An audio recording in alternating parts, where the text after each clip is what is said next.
But you yada over the best part.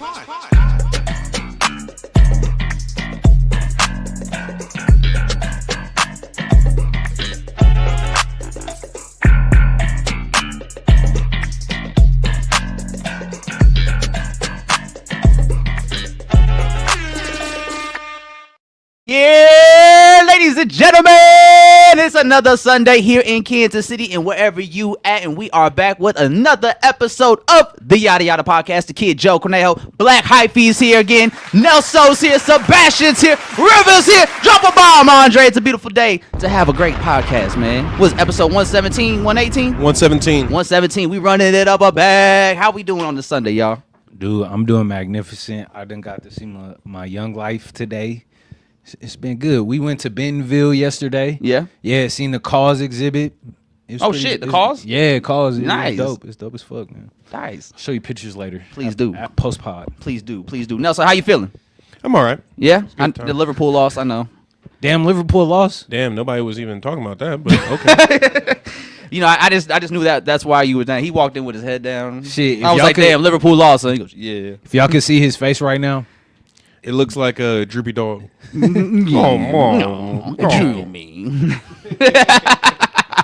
Yes, sir, man. We are here in the building, episode 117, man, and it has been a big weekend in hip hop. I'm glad some shit went down because earlier the week I was like, man, ain't shit really happening right now. I don't know what the fuck we're gonna talk about on Sunday when we run it back. But thankfully, a lot of shit happened in the span of like 24 hours on Thursday night, man. It was announced, I believe, Wednesday or Thursday night this past week that Playboi Carti was dropping his highly anticipated album, I Am Music. It's been 5 years since his last album, Whole Lotta Red, and he said himself to academics that he dropped the album out of obligation because it was at the point of his pre-order deadline where if he didn't put out the album by this deadline, which I believe was this past Friday, they would have to give back all the money from the pre-orders. Oh, yeah. He did it for the check. Oh, yeah. Drop a bomb for that.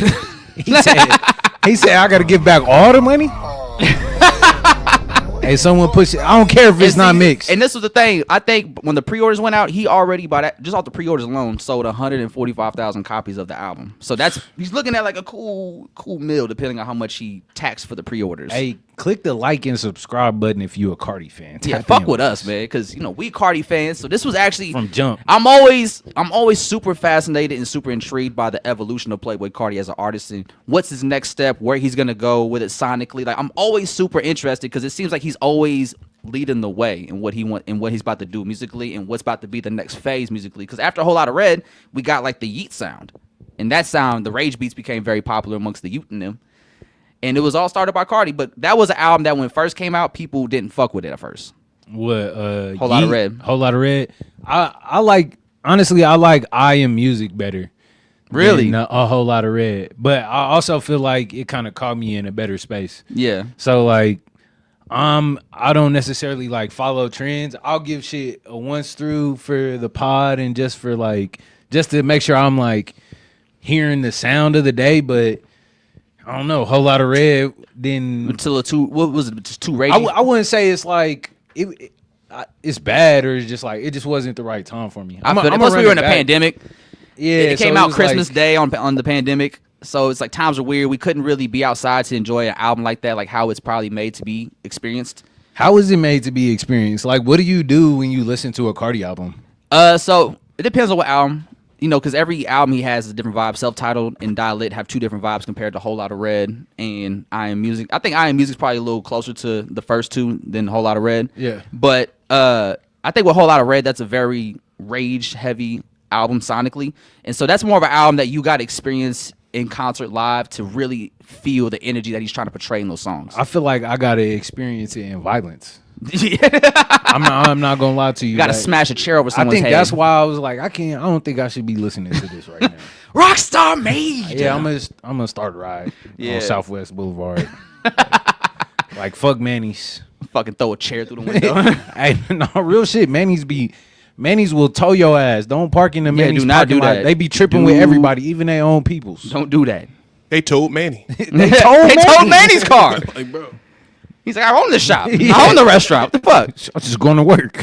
It's my place.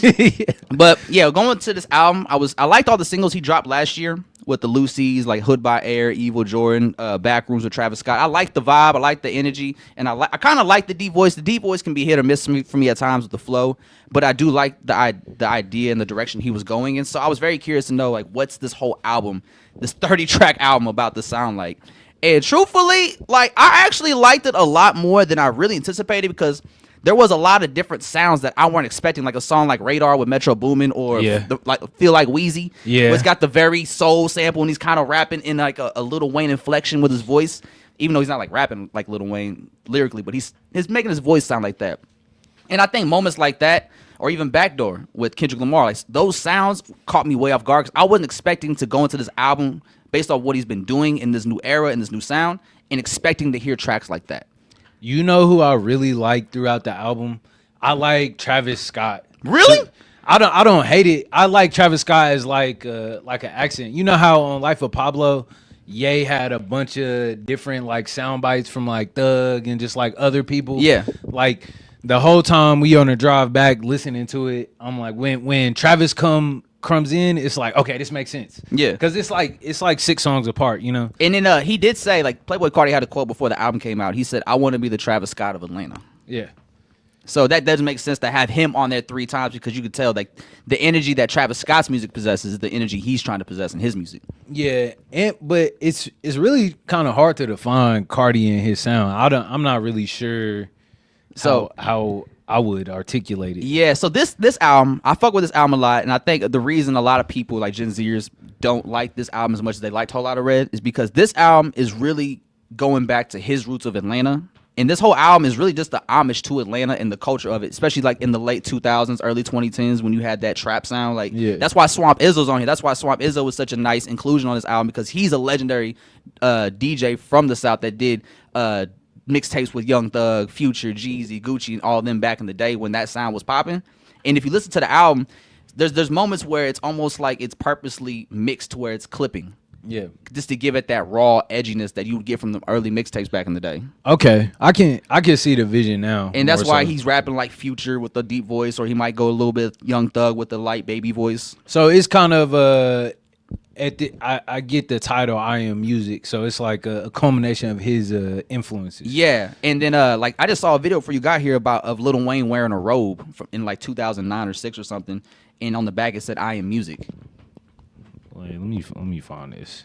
And let me see if I can pull it up for you. But you know, if you watch the rollout of I Am Music over the last few months, he's been definitely insinuating that Lil Wayne in that aesthetic and him as an artist, along with Future, Atlanta, Thug, and all them, definitely played a part in the inspiration behind this project, which is why I was super curious about it. What'd you look up? I just bro. Let me see. Ain't that it? It's that first one right there. This one? Yeah. Yeah. Okay, and you see, actually, I like that. So keep that up right there. Right. So that's the type, huh? Yeah. That's so if you same logo, same font as everything. You send that to Andre? Yeah, I'll send it to Andre. Just so you can put that up on the screen so people can see it. But I like that too. When he pulls it up, I'll bring it up. But it is cool to see Lil Wayne be an influence to the Playboi Carti, because even though he's probably always been that to him, we never heard it musically like we have on I Am Music. And on top of that, I think the production is very, like, I like what Cardo did a lot. Like, Cardo produced some really He did his thing. He did his thing. Like, every song Cardo produced is absolutely insane. Like, Toxic.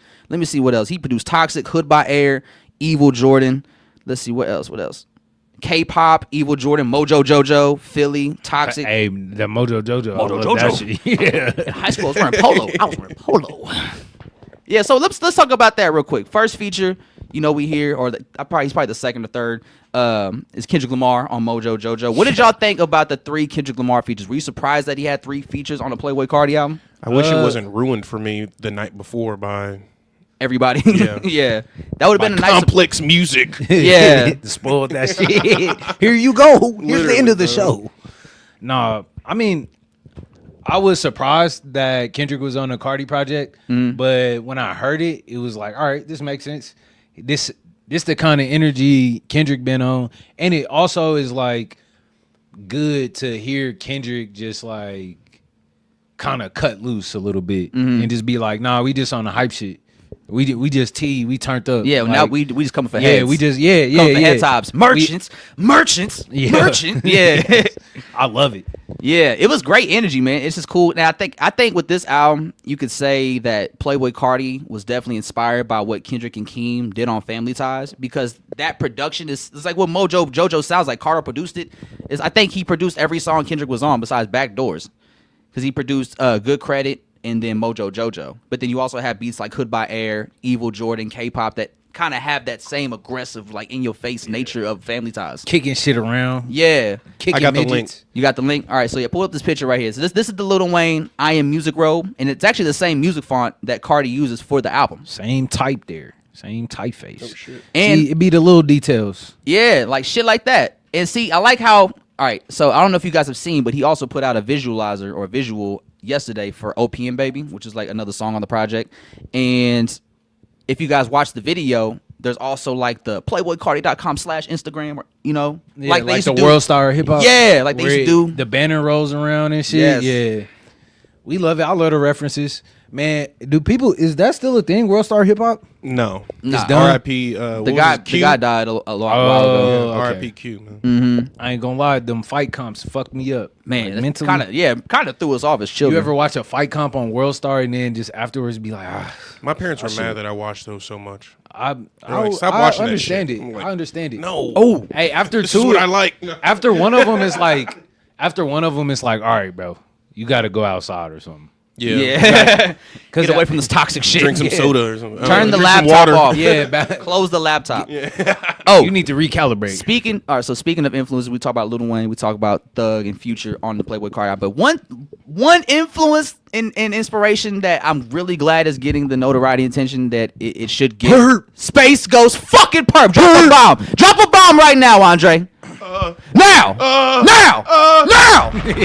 Thank you. That was crazy. But yeah, sorry. But listen, man, Space Ghost Perp is on a fucking Playboi Carti album in 2025, and it's on arguably the biggest hip hop album yet. Wait, I have a question. This is kind of a sidebar. Is Carti still signed to Og? Yeah. Yes. Which is why that was one of the most. That's why I'm like, all right. Because But I think he's maintaining the integrity of like the music and his inspirations, and it's like it could have been some weird shit of him like, all right, like it could have been like Rocky, like I don't want to pay him that, or Yeah. I don't even want to do that since I'm signed to Rocky. Yeah. I'm cool, Rocky. Yeah. So it was cool to see him, because if you go back, like Playboi Carti was a Space Ghost Perp and Raider Clan fan first before he was like an ASAP fan, because a lot of people got on the Space Ghost Perp before they got on the Rocky. Well, it makes sense. Like that's kind of that early SoundCloud era sound was gritty like that. Lo-fi. And, like, yeah, very Later, Sebastian. very raw. Later, Sebastian. Hey, round of applause for Sebastian, y'all. Clap it up for him, Andre. That's a wrap for Sebastian. Okay, All right, see bet. you in a He's coming second. right back. Oh shit, man, y'all Don't say it like that, Andre. Y'all made it seem like he was leaving his shit. Nah, Like, he told me that his girlfriend was in the car. Yes, his girlfriend in the truck. oh shit, Yeah. man, tell her to come here. That's what I said. He's like, nah, she like being out there. I was like, what? Like, whatever. Okay. But yeah, you were saying, Nah, it's just that early SoundCloud area, which is like almost when- borderline blog era. Yeah, it's like towards the tail end of blog era. Yeah, like And man, SoundCloud integrated well into the blog era too. Because You it know was what I'm still saying? part of you it. could, you could You attach can just that embed. link. Yep, You can just exactly, embed it and exactly. Get all them hits, all them likes. Yep. You So know, whatever. oh, I got distracted. I'm sorry. My girlfriend's over there. But back to my point, the early SoundCloud era was gritty and it was raw like that. Yeah. And that's what Space Ghost Purple was about. you know? yeah, this man low filter, unmixed, unmastered songs. And it's Yeah. just like you crank up the bass as much as you can to clip, and then you throw in like little sound effects. Or like Lores Never Worry. Yes. I remember listening to that shit in the Explorer or in fucking Yo-Yo Honda Civic on the way back. Boy, that motherfucker was so sketchy. It was, We was on a 2-hour drive in this sketchy ass Honda, bro. Man, We might get arrested in this car. but Might not make it. Bro. look, turn up the Lords Never Worry though. Turn Yeah. up the ASAP Mob. But nah, bro. Yeah, it's really cool seeing Space Ghost Perp get that dude, because Space Ghost Perp is somebody that I think if you've been following hip hop the last like 15 years, you know about the lore and the legacy of Space Ghost Perp. But the thing about Space Ghost Perp's legacy is it was only like maybe a year and a half window. Yeah. So you had to really be there to know it, or else you just wouldn't understand like what he contributed. But when you really know and you look at his history and what he's done and who he's put on, it's damn near like all of the SoundCloud era from Florida. Yeah, the impact is there because that the Florida scene started popping crazy after that too. Yeah. Like every from- star that blew up on SoundCloud from Florida started in Raider Clan or had affiliations to Raider Clan. Yeah. So was Denzel Curry part of Raider Clan in the beginning? Yeah. So Young Simi was a part of it Xavier as well. Wolf. Xavier Wolf he just dropped a single too. And then I think Kikata, I believe is his name. He was on Denzel's Mischievous South album. Okay. He's on the I Got My Nine, Got Your Nine. Yeah. He I think he was in Raider Clan too. Yeah, that was. So like the Space Ghost Perp good tree shit. is an extensive one, and like Playboi Carti is definitely a part of that. And it's just cool to see him reach back at the biggest height of his career, at the biggest peak of his career, on his biggest project yet, and give Space Ghost Perp that look. Because not only did he sample it, I think he actually had Space Ghost Perp remix the sample. I think that's pretty cool. Like how Carti approaches his art and his music is dope. And a lot of times, if you are not to say he's shot on inspiration, but if you looking for inspiration, you just kind of got to go back to your old references. Like what was I listening to when I first started this shit? What did I like? What drew me to this? What was I into during my formative years? And then it's like, how do I interpret it now with my new experience and my new skill set? And it's just cool to see when artists do that in general. So Yeah. this shit fire. It's dope, man. And all the features, I think, did a phenomenal job. Like, everybody added to this shit from Future. I love the little Uzi features. Like, Yes, little sir. Uzi! Drop a bomb, Andre! One time for the Super Saiyan, man. It's good to see them two back. Now, I will say, I do have one complaint about one of the Uzi tracks. Which one? The first one, where they actually rap together. Jumping. So, Jumping is actually an old song. That was a song that they did together during the Pink Tape era. Yeah. For Uzi. Pink Tape. Pink Tape. Pink Tape. Yeah. Pink Tape. Pink Tape. Pink Tape. Pink Tape. Tony Tiger. They're great. That's gross. I love that verse, man. I love it's just cool. And it was fun hearing Uzi and Carti finally link back up and do a song together while they're in these new eras. Because the last time they did a song together, they were probably like in the Die-Lit era, that kind of space. But they're both creatively and musically in kind of in the same space, but also just doing different shit at the same time. So it was cool to see them come together and merge those styles and see what comes of it. And it was cool, man. It's a good evolution of their collaboration history. It would be cool to get like a little 5-song EP from them. It's probably not gonna happen, but I mean, they still hold out hope for 1629. I think Uzi told somebody, one of the streamers, that it was really up to Carti at this point to drop it. Yeah. Yeah, yeah. But, I mean, I'm like- Carti seems like he's in a very exciting space creatively, so he might just be gassed up and drop another project like Future did when he did the Hendrix Future. He gonna shit. drop his project with Ye. We don't need that right now. We got a comment from Paris. What's up, Paris? What up, G? Can you read that? You see that? No, you got it hiding. Oh, there it is.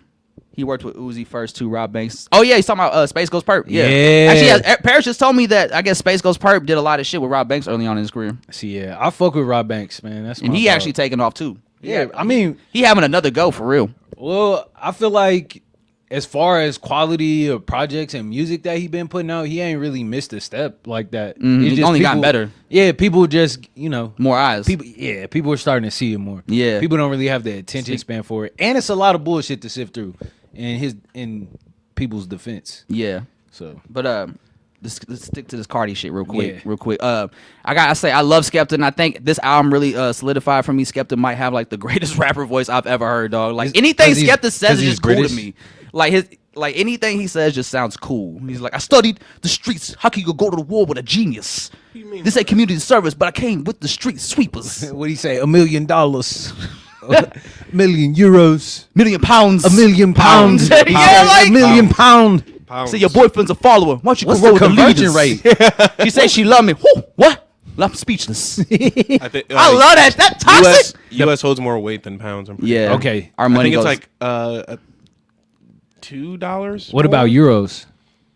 I think euros is less than the dollar too. Okay, yeah. So just next time ask for $3 million. Yeah. That's gonna get you the best conversion rate when you go home. Look, you know what you're doing. Okay, let me ask you I'll this: tell you. what is y'all favorite feature on the project? Favorite feature? Yeah, I think like I love Kendrick's good credit. I like him Mojo Jojo, but low key when I saw the track list, I think I was most hyped off Skepta, and Skepta delivered for me on Toxic. Skepta did deliver, but I'd rather lie than to lose you, girl. Hey, that shit fire. I'd rather Come on, lie man. than to lose. That's the quite obvious single. I was excited. There's a lot of singles on that's this a album banger, for real bro. too. I was excited for the Uzi feature. Yeah, I was really excited to see how That's that what sounded. when I heard Uzi first on the project, I was like, all right, yes. And then he gave him his own song. This is nostalgia for He me. gave him his own song with Twin Trim. Yes. Yeah, that was fire. I wasn't overly hype about the Uzi feature, but once I heard it, I was like, all right. I'll say this. They did it. I'll say this about Uzi, right? I like Uzi in spurts. Like there's shit that I fuck with from Uzi that I like a lot, and there's some shit where I listen to him like, all right, that's a miss. That's not for me. But one thing I will say Uzi's really good at is like when he really gets in that rapping bag, he catches crazy pockets. Yeah. Like he knows how to fucking flow He be doing like his no shit. other. Like, and so when he does get that perfect pocket, it's always fun to hear. And I think he did that perfectly on both these songs. Yeah. I think there's a lot of finding pockets and Yeah. finding strategic rhythms that really catch and hit on this whole thing. And it's like you could tell a lot of people that did features on here was really bringing their A game on this album. Like everybody delivered on their feature end. Let me see who else is on there. We got Travis Scott. We got Future. Janae Aiko is featured Yeah, on Back hey, Doors. listen. Yeah. How about that? How about that for Kendrick? Kendrick under- made a love ballad, Luther with SZA, and then the next feature he does, he's doing the same shit, but this time with Playboi Carti. Because Backdoor Janae. and Janae, because And Janae. Backdoor is kind of in that same little space. It's just a little more Atlanta because Carti's on it instead of SZA. But it's kind of the same structure, same Yeah. tone, same vibe. Which is it sounds great though. I thought it was SZA at first. I thought that I was surprised that it was Janae. yeah. What's the one where he talking about just die? Just die for me. Is that fine That's shit? fine shit. Yeah. That's a good song. River was like, what? My bitch so bad she can't even get on the internet. Don't say you'll die for me, bitch. Just die. Low key spitting. No. What's he talking about? You know, he low-key on to something. Anyway. Yeah, but Low key on this. hey, listen, I'm gonna say this right now. I don't give a fuck what none of you bitch ass white Playboi Carti fans are saying, man. The intro to Evil Jordan is fucking fire. I love that intro. A lot of people don't like it. They call it TikTok shot, SGA edit music, or whatever the fuck that means. That intro is amazing to me. I like that intro a lot, and I think it adds to the song. I think it adds to the build up. And when the drop hits, and then doom, doom, doom, doom, doom, and then the fucking gunshot comes in, I'm ready to go to war. That's not very opium of you. Corner Joe. Shout out to Jeremy Heck, man. I hope you're watching, Jeremy. We holding it down over here. This is the bigger picture right here. Of the 7 folks, I don't think Jeremy's in the. You never know, man. You never know never- what. you Hey, never we know. got a homie from South Africa that taps in with us, so you never know who watching. Bro, You he never sent know me a who watching. screenshot of somebody who's like, "Hey, where's that dude with the glasses? I swear y'all did a podcast with him. Am I dreaming? It's not the yada yada, is it?" And I was like, "Damn, I'm fucking up." Like, Yeah. yeah, they were talking about me. Some like one of my mutuals on Twitter, he's from South Africa, and he hit me up. He was like, "Yo, man, just a heads up, like I fuck with you, but I actually discovered you through Saber Mag." And he was like, "Whatever happened to those other guys you did that with, like Andre, Sion, and Ashan?" Yeah, Goddamn. yeah. I mean, you're doing Oh. something right. Hey, Actually- we still here. We still going, man. 117, baby. We running it up. Man, hold on. And so, hold on. All right. thank you, Andre. Yeah. So one thing I found interesting was some of the samples that were on I Am Music. The one that really caught me off guard once I realized it was a sample was Ashanti's Only You, which he sampled on Cocaine Nose. That one, I wasn't fucking with that song. Yeah, I wasn't really like needing that. I think, about and plus coke now. the sequencing for that song was a little off to me because you're coming off of like we're off of Jumping with Little Uzi, then we go in the Trim, which is fucking fire. That song with Future Trim, the pocket Future catches is crazy on that. But then right after Trim, we go into Cocaine Nose, and I think that was like an abrupt jump. I don't think it's no sequencing on this shit. There actually was so apparently what happened was there actually is some slip ups with the sequencing track listing. So Evil Jordan had an intro that was supposed to lead out from, I believe, after Pop Out was supposed to go Evil Jordan. Bless Okay. you. But I guess some shit got fucked up last minute and the track listing got thrown off. And so one of his producers actually just posted like what the original track list was. All the same songs, just a different order. The Yeah. correct order. Yeah, it don't feel like it's no sequencing or like. I don't know. I'm curious about that because we were ranting and raving about the references and the subtleties and Carti, this one's for Atlanta. Yes.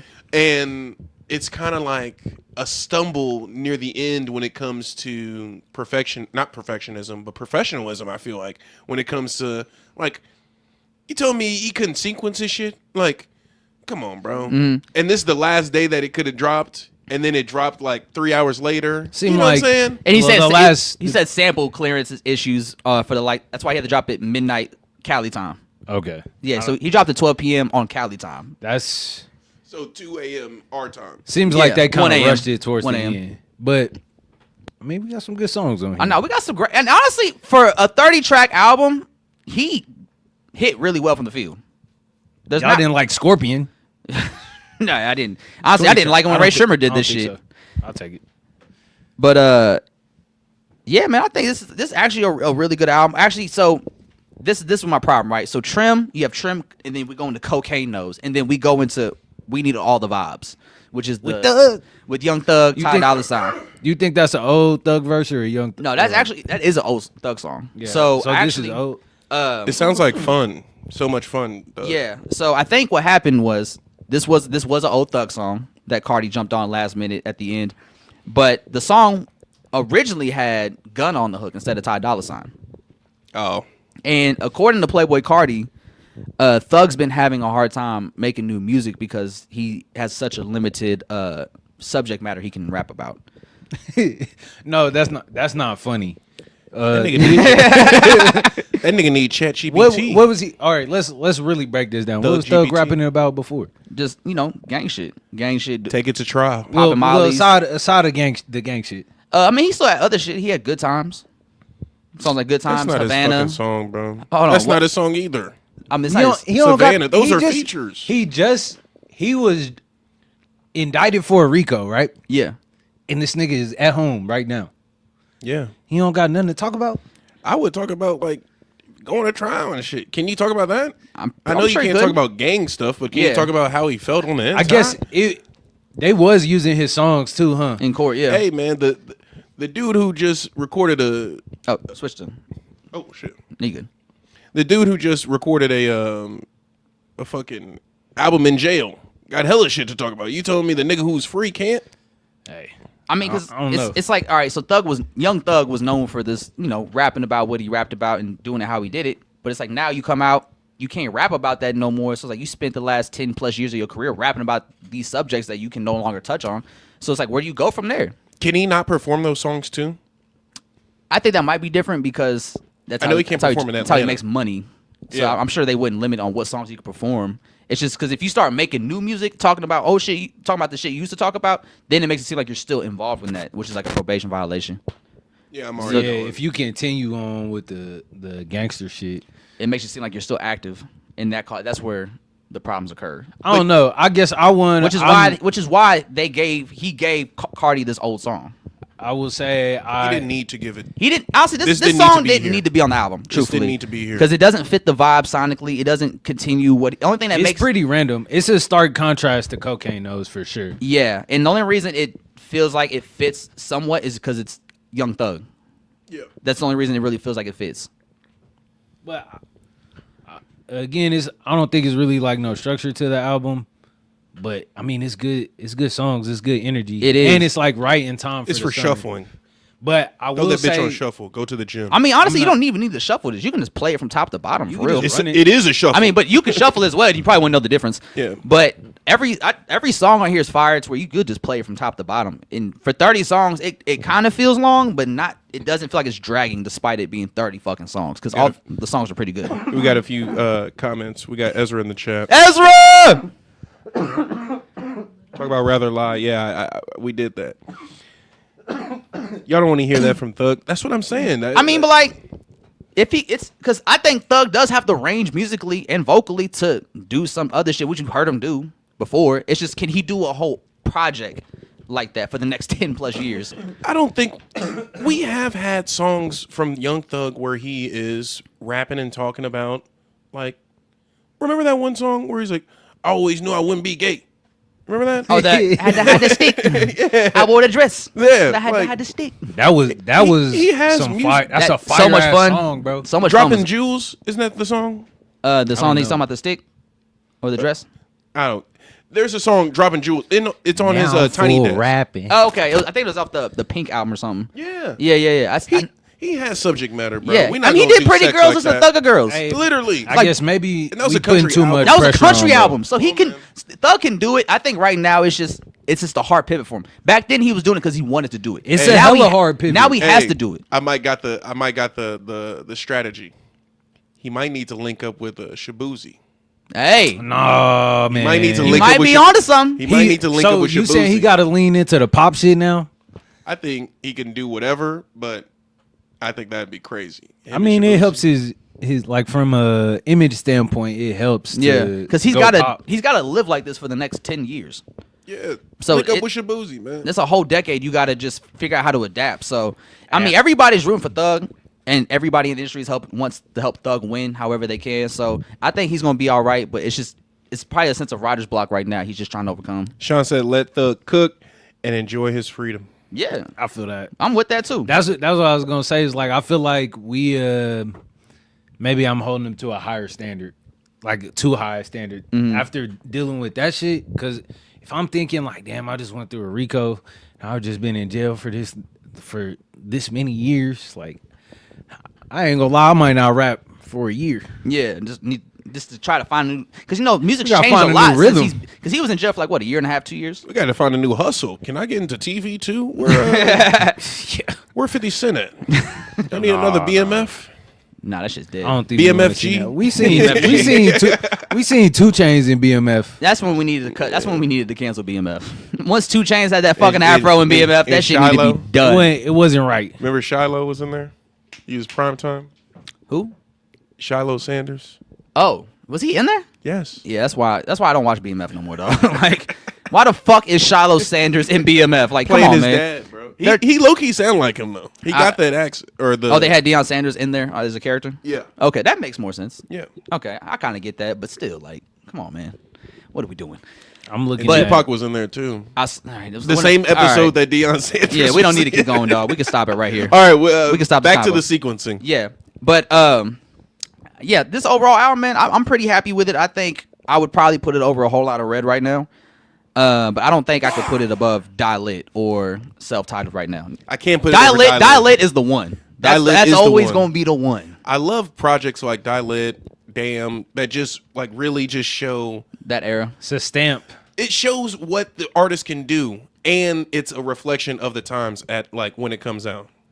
Yeah.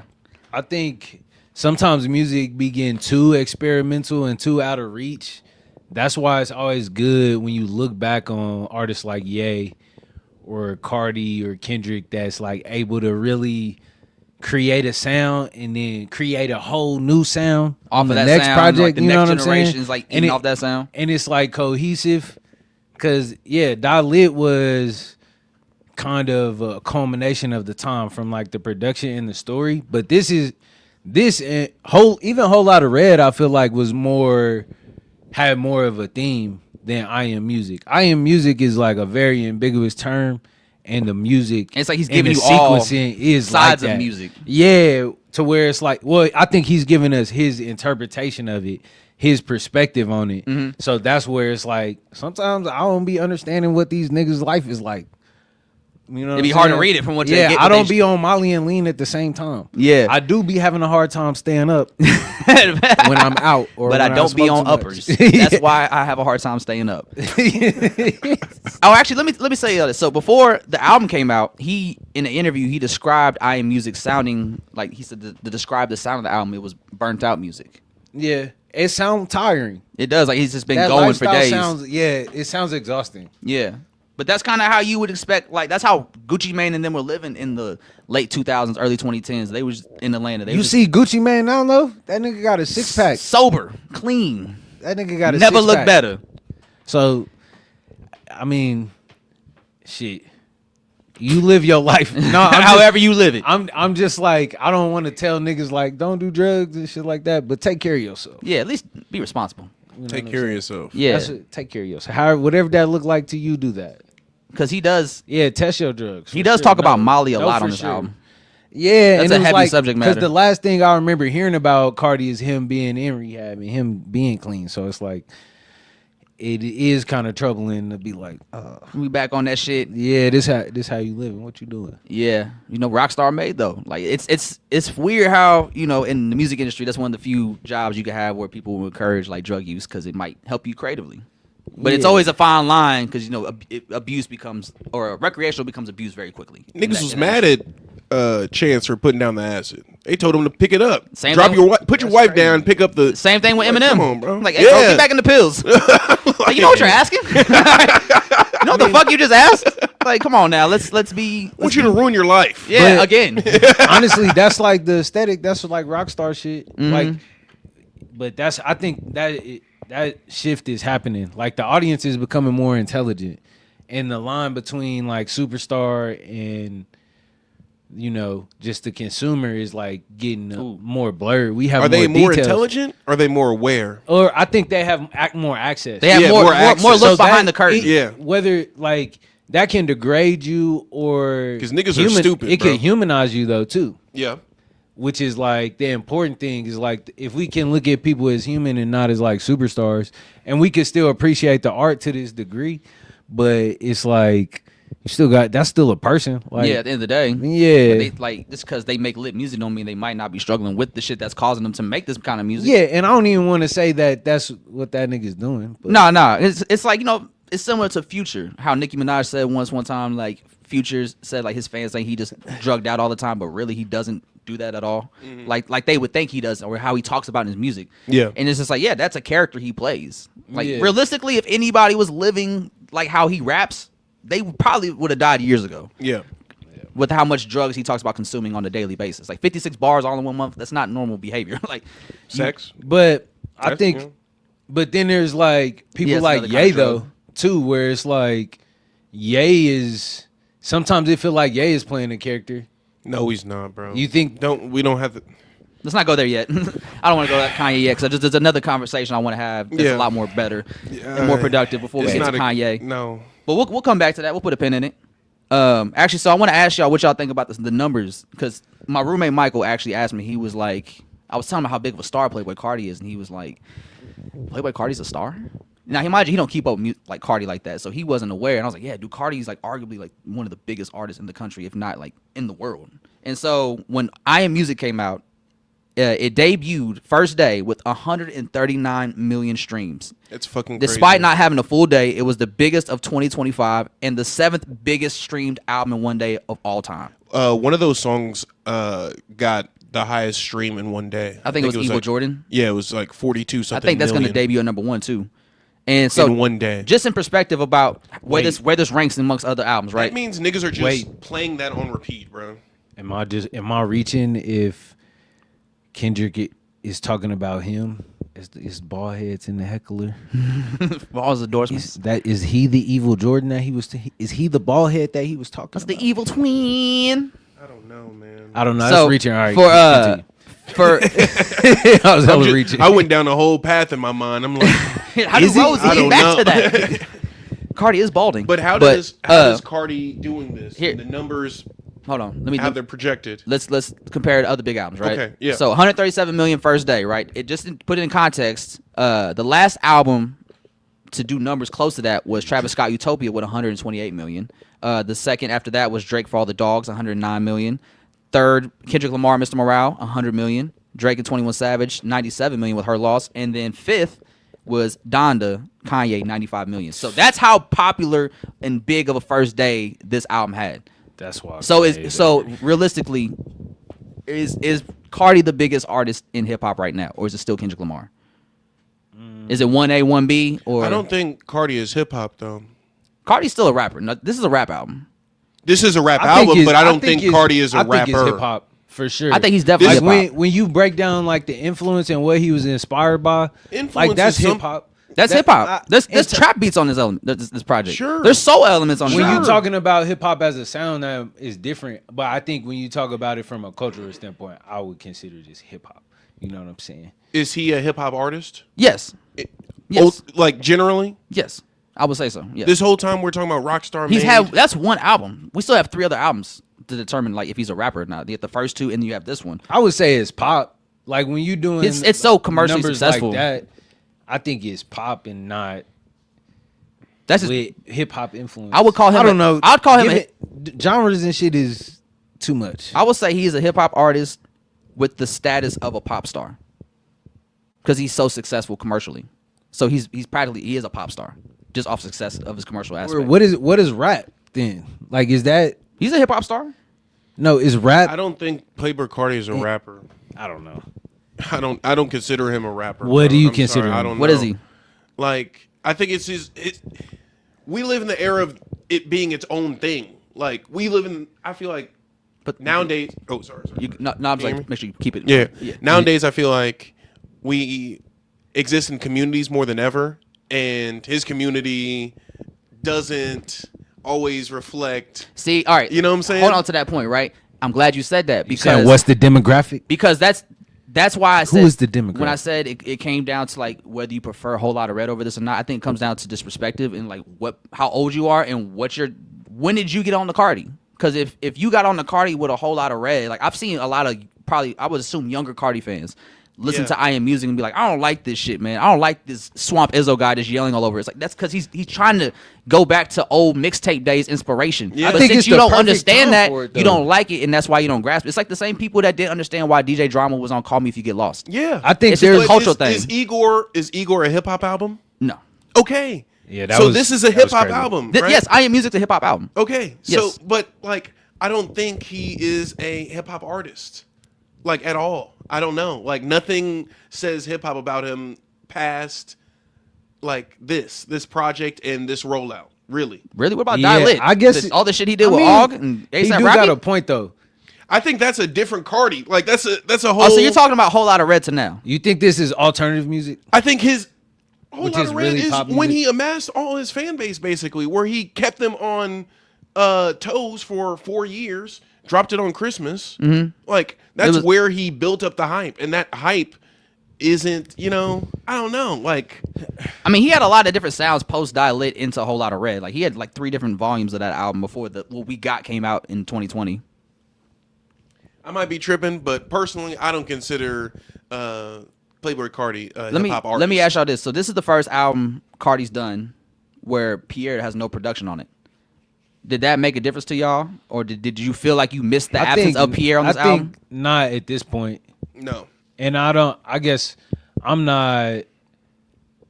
I don't know.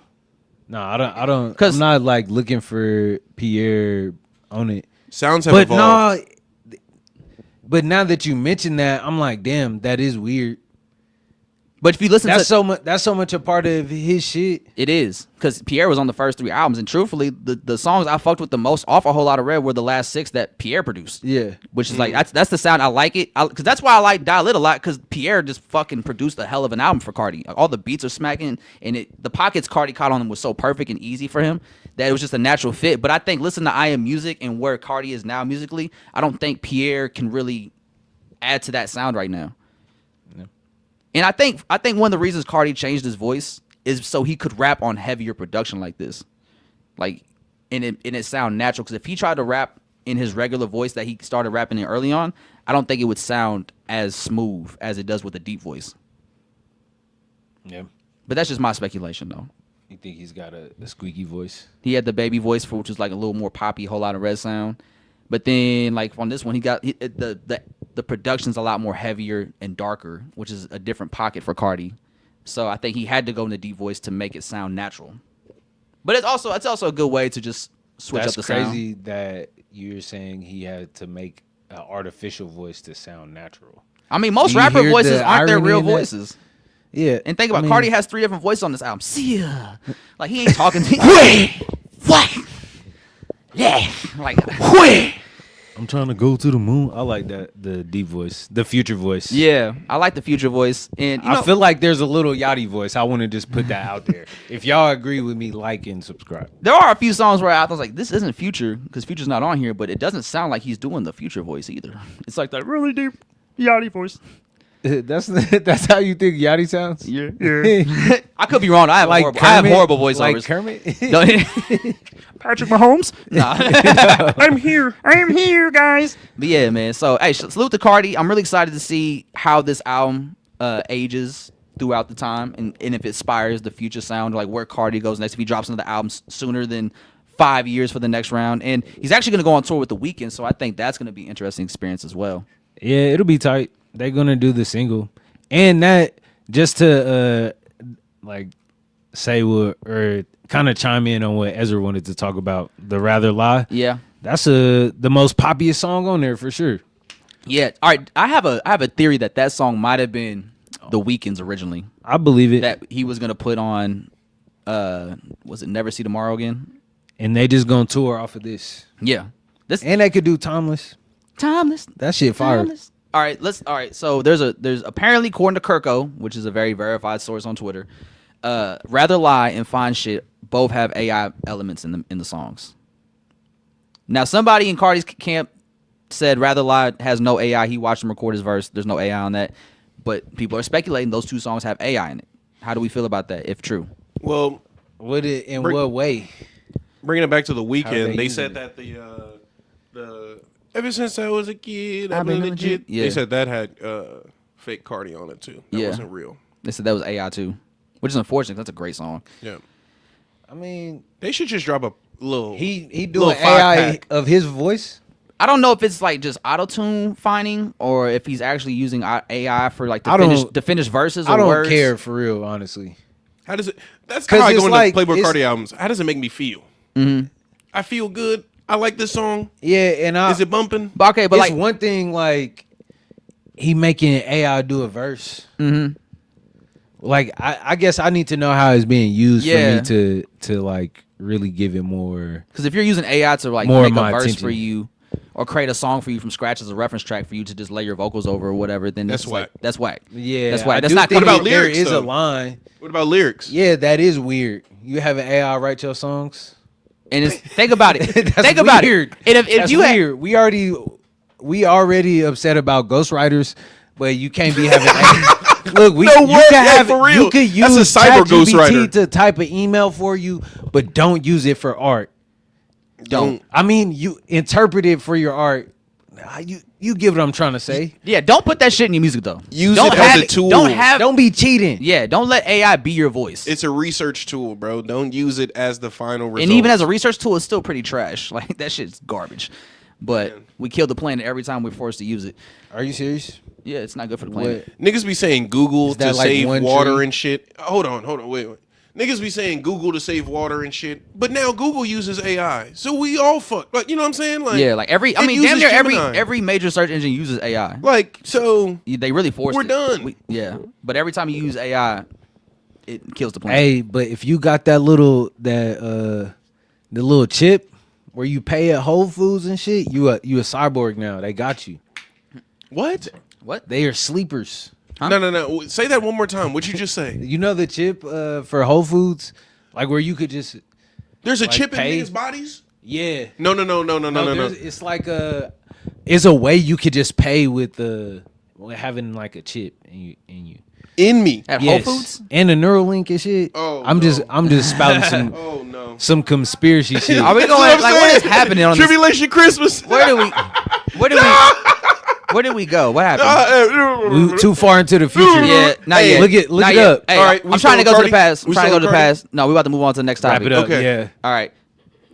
So something I did want to talk about because it's a very important moment for me is that I wanted to take a moment, fellas, to just talk about this shit right here.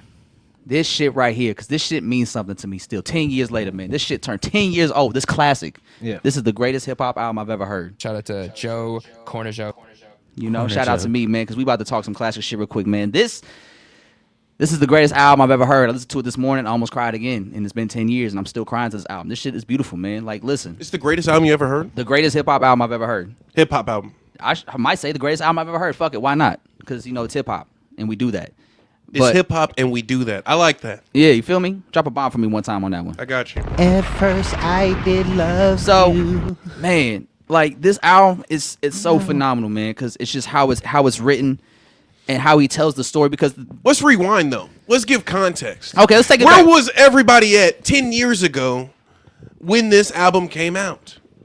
So I was in college. I was in Maryville, Missouri. I was a junior at that point. Yes, it was 2015. I was a junior. I don't remember where I was at, honestly. I think were you in Maryville by that point? No. I don't think I was back in Maryville at this time. Like I went I think it was. I think you did come back that year. 24. I think I was there the semester before, like 2014, Mm-hmm. like the winter. Okay. And then I ended up back home Okay. and shit. But So it's 2015. What was y'all initial reaction when you saw Kendrick dropped "I" as a single? I liked I a lot. I did too. It was different, but I liked it. I thought it was a good single. Yeah. But it was also people were split on that one. When it first came out, people were like, "What the fuck is this?" Like I feel like people were split on King Kunta. King Kunta was like the third single by that point. What was the second single? So if it wasn't King Kunta, Blacker the Berry. Blacker the Berry, the Sweeter Yeah. the Juice. I thought Black of the Berry came out before that. Did it come out before King Kunta? I thought it came out before I. No. I was the first single. I, and then what Black else of was the on Berry. there? Blacker the Berry and King Kunta. King Kunta. Those were And the then three there's- singles that came out before the album dropped. I feel and like then there's All another Right one. was the big All single. Right. Yeah. That came out after the album. Was it? Yes. Okay. All right. I was about to graduate high school, so I was expecting it. Yeah. Nice. Were you 2016? You were 2015? 15. Okay, word. It was an exciting time because I was was in really curious to Branson. know where he was going to go with it, and I remember people not liking I because he's coming off a Good Kid, Mad City, which is like the banger album at the time, so everyone was like expecting more bangers to come from Kendrick Lamar. So I remember when I first came out, people were very skeptical about it. They weren't as sold on it as they were like when Swimming Pool was dropped before Good Kid, Mad City did. Yeah. All y'all want to hear about is niggas getting fucked up and shooting at each other. Why? Hey man, I got a topic about that. Hold later. on, before we go there, yeah, let's keep it right Later, here. later. Cool. But man, And then I remember Rosenberg was talking about he heard the album before the album came out, and he was just like raving about this song King Kunta. King Kunta, like this is the one. This is crazy. Now I'm thinking in my head it's gonna be like some Mad City type shit, right? And then King Kunta comes out, it's really funky, and I was like, okay, this is tight. I like this a lot, but it's just not what I was expecting based off what fucking Rosenberg was talking about on the radio. And then he put out Blacker the Berry because Taraji P. Henson heard the album, and that was her favorite song, and she really wanted to put it out, so he put that out too. So the three singles were I, King Kunta, and Blacker the Berry. What do you think about those three singles before the album? What did you... How were I you liked feeling? all of it, bro. Yeah. I mean, Hypocrite. it doesn't really give you any insight on how the album really plays out. Because when I think of the production on the album, is very like jazzy, and it feels like a play almost. Like the second song is for free, Yeah. so it's like The play him, is like, Mr. Morale. No. This is the... All right, listen. Stop jumping ahead. Stay This is right a here with poem. us. Stay right here with us. Okay, go We'll get ahead. to that point later because that's a good point. Yeah. That's a good point. I want to I don't think the singles really like tell the whole story. tell the whole story or how But I he get what tells you're the saying story, that part, yeah. Or like, do you want to go from the beginning of the album? Yeah, because this album is like it's such a phenomenal story, and I think it does play into 2025 and what Kendrick's doing now because he does talk about a little bit. There's a couple of elements in there that I've noticed that do play into what we're currently going through. But I love this album because he's fresh off Good Kid, Mad City, right? And he's continuing the story of the good kid getting his success, getting the fame, getting the status, everything he ever wanted to help get out of this life that he's currently been trapped in, right? So he gets the money, he gets the status, he gets the fame, and then he starts traveling the world with it. But then he starts misusing his influence. And like I think that's where like These Walls is where you start to hear him talk about early on like his addiction to sex and how he views sex as a vengeful tactic. Right? Because that song was all about him abusing his power as a celebrity rapper to get back at his enemies however he can, right? Because the last verse is him talking about fucking the guy that killed his homeboy, fucking the girl, fucking the guy that killed his homeboy's girl. Yeah. And that's like, yeah, if your walls could talk, they tell you it's too late. Your destiny accepted your fate. I'm the guy that's she's thinking about now while you rot away in a prison cell. Like, it's real evil shit. And then that's where you comes in, right? And he's like facing his demons like, damn, you want to be a leader, but you can't even save your own peoples back His home. guilt. Yeah. And see, I think what I always thought that I actually realized this morning on the re-listen, it was like the common misconception I had was that this guy gets everything he wants, then he gets the world, travels the world, and then he realizes like all his power and influence that he got, he's using for evil, and he's starting to hate himself for it and resent himself for it because his powers are only saving him. His influence is only saving him, but it's not saving anybody that actually matters to him back home, no matter how big he gets or how popular he gets. And so he realizes that in order for me to find my center again as a person, I have to go back home. And then that's where we go to mama, right? But see, here's the crazy part about it. Even when he goes back home, he's still that same person. He's just more amplified now. He's back at home with the same problems he tried to escape from, but now he's got more power, more influence, and more bitterness. And So- that's the song where Because as soon as he leaves Mama's, we go to hood politics. Yeah. Now I we're think back in the street Mama- shit. was Mama Mama's the one mom. at the end where he's like, "No, you the reason I'm leaving." No, No, that's that's you. That's you. Oh, okay. Yeah. okay. You is like the low, like Like the that's super low. That's Yeah. where all the guilt hits, and it's like your homies is like questioning you, like You're hearing about all their problems that you've kind of caused because you didn't hold up your end of the deal or in the Man. family or hold up your end of the bargain in the family. Man. And that's I him think- battling with that through alcohol addiction. Yeah. the last verse of Mama is hard because he's talking to a little boy and he's telling himself through the perspective of a little kid. Mm-hmm. And I think that's See, he look just like that's- me. Yeah, that's the kind of shit that make Kendrick like. That's how you win a Pulitzer, you know. Yeah. For real. That makes him like. That's where I'm like, damn, this nigga really is the best writer. Yeah. Like that's where I'm like, whoa. And see, actually, that stretch from Mama up until like Blacker the Berries, really, his writing really gets phenomenal, right? Because you go from Mama, you're back home, but then you hit the block. Now we back into the hood politics again. We back on bullshit. I'm the only one next to Snoop that can press the button. Have the whole coast on standby. K-Dot, what up? Yeah, Type shit. Does Hood Politics have the skit? Because there's one skit where he's talking about like to his homies about damn, like you know what it's like to be He talking about being that's institutionalized. That's on institution. Okay, so that's at the end of that. No, that's at the yeah. Let me see. Which was like track 5 on the album. It was after. I think it was before These Walls. Yeah, institutionalized. Damn, that was early in the project. Yeah. Zoom, zoom, zoom, zoom, zoom. Oh, that was Taz Arnold doing that? That's crazy. I did not know that. That's pretty tight. That's a huge look. I don't know. Do they annotate the skit? It's not saying. No, it's not a skit. It's like him talking. Yeah, he's like, you It's want like all of them around me. Like, yeah, that's on institutionalized. Okay. That's a whole part in the song. Then we're gonna have to listen afterwards then. Or no, I wanna hear it. Should I turn it down? No, I don't think we should be a problem.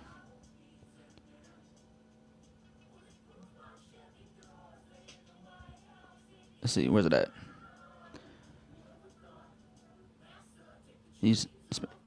Oh, that's a sample. Actually, I'm gonna go to my Apple Music. all right. But, Anyways, while I'm finding this. going into like hood politics, he's starting to deal with all the street shit, and he said, you know, it's funny how one verse could fuck. He said, I settled it all in the private hall with Jay when he said it's funny how one verse could fuck up the game. Yeah. And I think that was like a great way to end that off because he was like at that point where he's like, listen, dog, I'm about to go to war with these motherfuckers. And Ho was just like, you know, it's funny how one verse could fuck up the game like that, huh? That's a perfect way to end that song. But then we go into how much a dollar costs. Listen, I almost cried to that shit this morning because that you not like, dog, this man is talking about battling his spirituality with all this, his status, his fame, and his power, because that's like kind of what he's struggling with. Sorry. What? I'll sit back. I was in your shot. Oh yeah, yeah. Leaning in your shot, man. This is Leaning the in ISO. leaning in my solo, right? Come Yeah. on, man. Hold on, man. You know what I'm This saying? Get the me right. ISO, man. Get me right. Corner Joe. Yeah, let's talk about it, man. So how much a dollar costs, man? So he's still in that because hood politics, you hear him in that mindset of paranoia. It's like, yo, the people, they out to get me, and if they gotta want a problem, I'm ready for war because I've never been more powerful. And that's what he's struggling to battle with when he meets the homeless man on how much a dollar costs, where he's like, listen, brother, I just want a bill, nothing more, nothing less. How much it costs you? And Kendrick's like, yeah, I know your type. I smell grandpa's medicine on your skin. Like, every dollar I earned is mine. Like, why would I give it to you? No, you about to flip it for some drugs or whatever. Judging the homeless man. Judging the homeless man, right? And by the third verse, you just hear Kendrick, like, by this point, he's so fed up with this man because he keeps seeing him and he keeps asking him for $1. And like Kendrick's like, man, like I know you. He's pretty much reading for filth. Like, I know you. I know you're kind. I know what you're gonna do with this money. You don't. I work for this. I never look for money to hand out. I worked for all of this. And then the guy looks at him and goes, he looked at me and he said, your potential is bittersweet. I looked at him and I said, every nickel I earned is mine. And they start going back and forth about their place. And he was like, well, son, how much does a dollar cost? Your spot in heaven. I am God. Like, goodbye. And it's like, it shows him like that battle with him as like an angry person, his bitterness, as a person of status and celebrity and fame who got his money how he did. He felt like that my money's my money. I don't need to give it out to anybody that's in need or help because I earned this dollar. And like that attitude, that bitterness, and that resentment cost him his spot in heaven. And I don't think we've ever heard anybody talk about their battle with their spirituality like that before. Well, you just don't listen to gospel music. Y'all really know. I'm just kidding. Quick note about gospel music. I was just thinking about it last night. I'm like, whatever they say about black Americans, they can never say that we didn't invent gospel music. You can't and that's steal it, nigga. that's influenced every art form across the board. Yeah. It starts from God. How many Grammys Kurt Franklin got? Not enough. I'm guessing 5. Oh yeah, he said, look at me, and said, your potential's bittersweet. I looked at him and said, every nickel is mine to keep. He was selfish. All he wanted was $1, nothing more, nothing less. Kirk Franklin has 20 Grammys. Jesus. Literally. Run it up. Run it up. There's the influence, guys. But yeah, man, like, and then let's see, what we going after? How much a dollar costs? Complexion. See, listen, man, and this is another one of the moments. Like, so there's 2 moments on this album I think that are sequenced extremely well. It's You into All Right and Complexion into Black of the Berry. Yeah. Because Black of the Berry and Complexion is all about just love for your complexion, your skin, no matter how light or how dark it is. Like, there's love in all complexion, right? And then like Rhapsody ends her verse talking about, you know, red and blue, like who cares if we all the same color. And then it goes into Black of the Berry, which is a song built around Kendrick killing people darker than him because of gang affiliations. Yeah. And he was like, yeah, hip hop and gang banging made me kill somebody blacker than me. So like for me to make a song like Complexion and then go out and kill somebody black, that's the hypocrisy of me as a person. Which is why he says I'm the biggest hypocrite of 2015. I think he's just embodying community at that point in that song, in Black of the Berry. Because why did I weep when Trayvon Martin was in the street when gangbang, you know, makes me kill blacker than me? Literally, hypocrite. Yeah, I think that's a comment on culture. And that was kind of, if you guys remember, he had an interview where he talked about Trayvon Martin, or I think Mike Brown, and like that situation happening, and he kind of gave an answer that was found as controversial because he was like, you know, yeah, like that shit's unfortunate because like that shouldn't be happening, but like we also got to fix our own communities first, like how we treat each other, and so others from the outside won't treat us like that. Yeah. And people people didn't think that was like the right answer to give, so that he was almost got canceled for that, low key. I mean, it was better than that Young Thug answer. Remember, he was like, "Oh yeah, we ain't worry about that. Just leave it to the laws and shit. We making money." I'm like, all right, come on, bro. Goddamn. Like, goddamn, the bar was on the floor. Goddamn, sex. Like, say you don't want to touch that. I'm not even thinking about that right now. It's like, all right. Oh, it was at the BET Awards? Yeah. It's like, you know, it's I mean, do we really expect that from Young Thug? It's like from a guy named Young Thug. Like, did we think his head was going to be all the way in politics? Like, respectfully? Why are you even asking him about this? Hey, yo. Also, Lois the Keys. You was gonna get Lois the Keys. I like how on this album he just threw a track on there that was just like pretty much dissing Drake. There's no purpose outside of it. Wait, what? You ain't gotta lie. You ain't gotta lie. Like that whole song is just him taking shots at Drake. Yeah. And it's so funny because there's no other purpose for the song other than that. And the world gonna reflect you, and the world gonna reflect you. Anything is all love. Ask me where the hoes at just to impress me. That's Bro, one of the best in high songs school on like there. that, bro. Huh? I hate niggas who always like know the answer to like, or you ask them something like, "Hey, did you see? Oh yeah, I saw that." Hey, Oh, that yeah, guy. tell me They about say it. yeah to everything. Oh, nigga, I hate niggas like that. Bro. Like, Yeah, I actually got a pair of them too. Oh, word. Yeah. Show me. my uncle, you know, he be hooking me up with. I'm like, come on, bro. No, they always got an end to everything that is presented to them. You know what I'm saying? Yeah, I just put this song on. You ain't got a lot of kicking, man. Like this Literally. is a phenomenal song, and I just like how he just really does break it down to where, like, you don't have to be someone you're not to kick it with us, dog. You don't gotta ask where the drop is at to impress me. You don't gotta ask where the jug is at to impress me, because really, I don't like when you say that shit, because you sound like the feds, homie. Literally, you got a wire? That's what it Pat sounds this nigga like. down. Yeah. Hey, hold on. Pat this. Hold on. Hey. Fight Fight back. And it's like it's kind of almost like Meet the Grams light. A little bit more friendlier, a little brighter, but it's like a little bit more like, hey, dog, let's It's the Hobbit to the From- Meet the Grams. from homie to homie. Yes. It's like For the prequel. If Meet This- the Grams is the Lord of the Rings, this is the Hobbit. don't disrespect. You ain't got a lot of kick it like that. Why? I don't fuck that analogy. I ain't gonna lie. You I don't feel like the Hobbit? The Hobbit's feel like- trash. Y'all don't like the No, Hobbit? Wait, you don't like the Hobbit? When I like The I Hobbit. don't want to go on the spiel just yet. Okay, all right. But Niggas don't like the Hobbit. man, but nah, because it's like this song. It's more like a casual, friendly. It's like, let me talk to you, man. Like, listen, you ain't gotta do all this to impress us. Like, Have you ever done that to somebody? Have Like- you ever pulled somebody to the side and been like, "Come on, bro"? Yeah. I mean, I like haven't. respectfully, not Who? for filth, huh? Oh, I mean, yeah. The open mic is like you be having to teach etiquette sometimes. Like, hey, look, bro. Yeah. I be doing it in the movie theater. Niggas be talking. Hey, shut up. Like, come on, man. I like, excuse me. Can you stop? Literally, Eyes bro. raised, hey. Literally. This one dude, I was at Ward Parkway, bro. These two dudes. These niggas was on the phone, loud as shit on speaker. I was like, sir, you have to be kidding me. Sir, Like, bro. You came to the movies and took a call. I said, sir, please. So, yeah. Hey, honestly, you got to be ready to fight if you do that. What? Like, if you take a call in the movies, that could start a fight. It could. bro.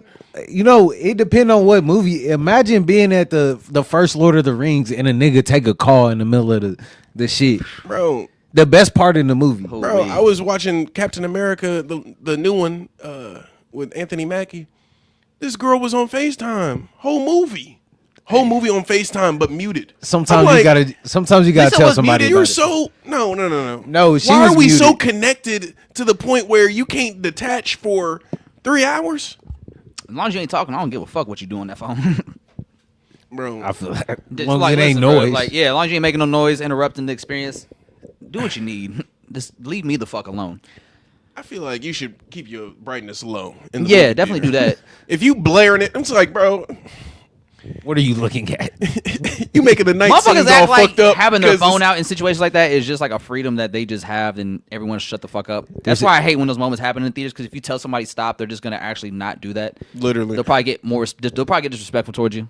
Nah, I tell Yeah, niggas he to told me stop. to put the phone down. And I said, shut the fuck up. I never tell somebody to put their phone up. I don't give a fuck about. Like, I'm not stepping out of this. It's like everybody got a phone. Mm-hmm. Like, check the time, whatever. I Emergency. mean, turn the call off, like hang up. Yeah, taking the call Or talking, step outside. hella loud. Like, it's no excuse, bro. Making noises. I remember there'd be quiet points at the Ninja Turtles movie. These kids, every time it was quiet, I said, "Hey yo, chill out." Turn it into Mr. Andre. Turn into senior. Yeah. No, but yeah. you ain't gotta lie. You ain't gotta lie. But yeah, I do love that. I just love how he just had a little homie moment, like heart to heart with the homie. Like, just relax, man. You ain't gotta do all that, because now you're looking like a fed. You're sounding like a fed. It's not a good look to us, man. Stop doing that. Right? Is this episode 1 to Meet the Grams Revenge of the Sith? Nah, we're getting there. We're getting Okay, there. all right. So, like, of course, now, how did y'all feel about the live rendition of "I" on the album? I like it. I did too. Negus. That's it. Yeah. Say it with me, Definition, y'all. Royalty. I told Dave I would never say. Niggas. Nah, fuck. Oh, fuck. I told Dave I never used the word fuck niggas. Cause think about what you saying. Fuck niggas. Dude. Hey, senior year of Andre, I was like, yes. Yes, Kendrick. Big brain floating in the, the Bobby Hill. Yes. With the incense. It feels Think about what good. you Like saying. Fuck niggas. And I do like the live rendition, like, because you do feel the energy of the music And the message. conflict resolution. at the end. Yeah. Hey, not on my time. Not on. Hey, we ain't Doing doing the that. music. Not on my time.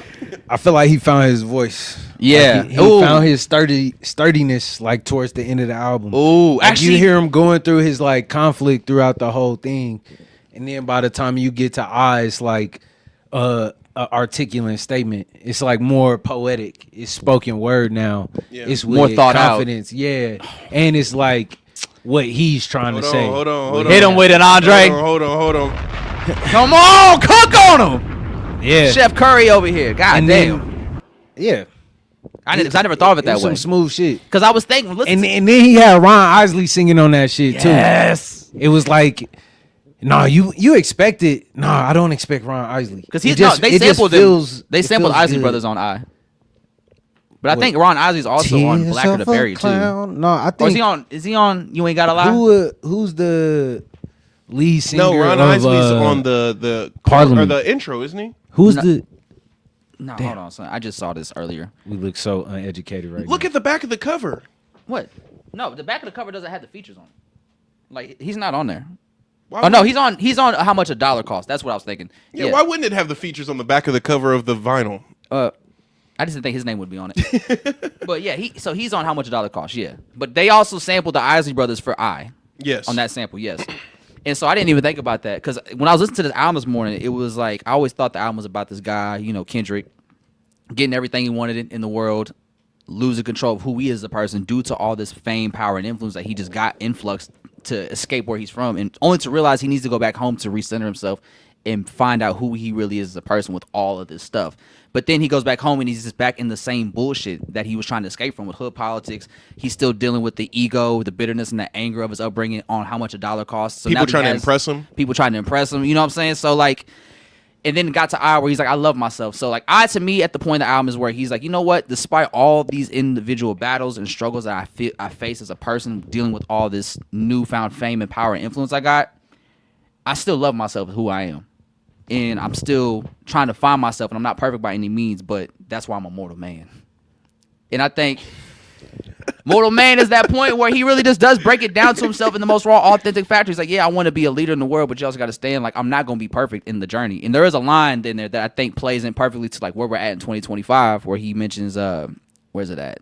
Let me see real quick. He says, as I lead this army, make room for mistakes and depressions. And with that being said, let me ask this question: when shit hit the fan, are you still a fan? And I think that's truthfully, and I think any Kendrick fan will say this, but without this album, we don't get Mr. Morale in that era. We don't get that sense of brutal honesty with himself, because this is kind of like the start of him getting into that space psychologically of like being honest with himself, how he feels and how he's able to convey those emotions. We might not even get the second half. He started of going Damn. to therapy. Yeah. He's like, oh, it's a lot going on in my head. Yeah. We might not get the second half of Damn with XXX and There's a.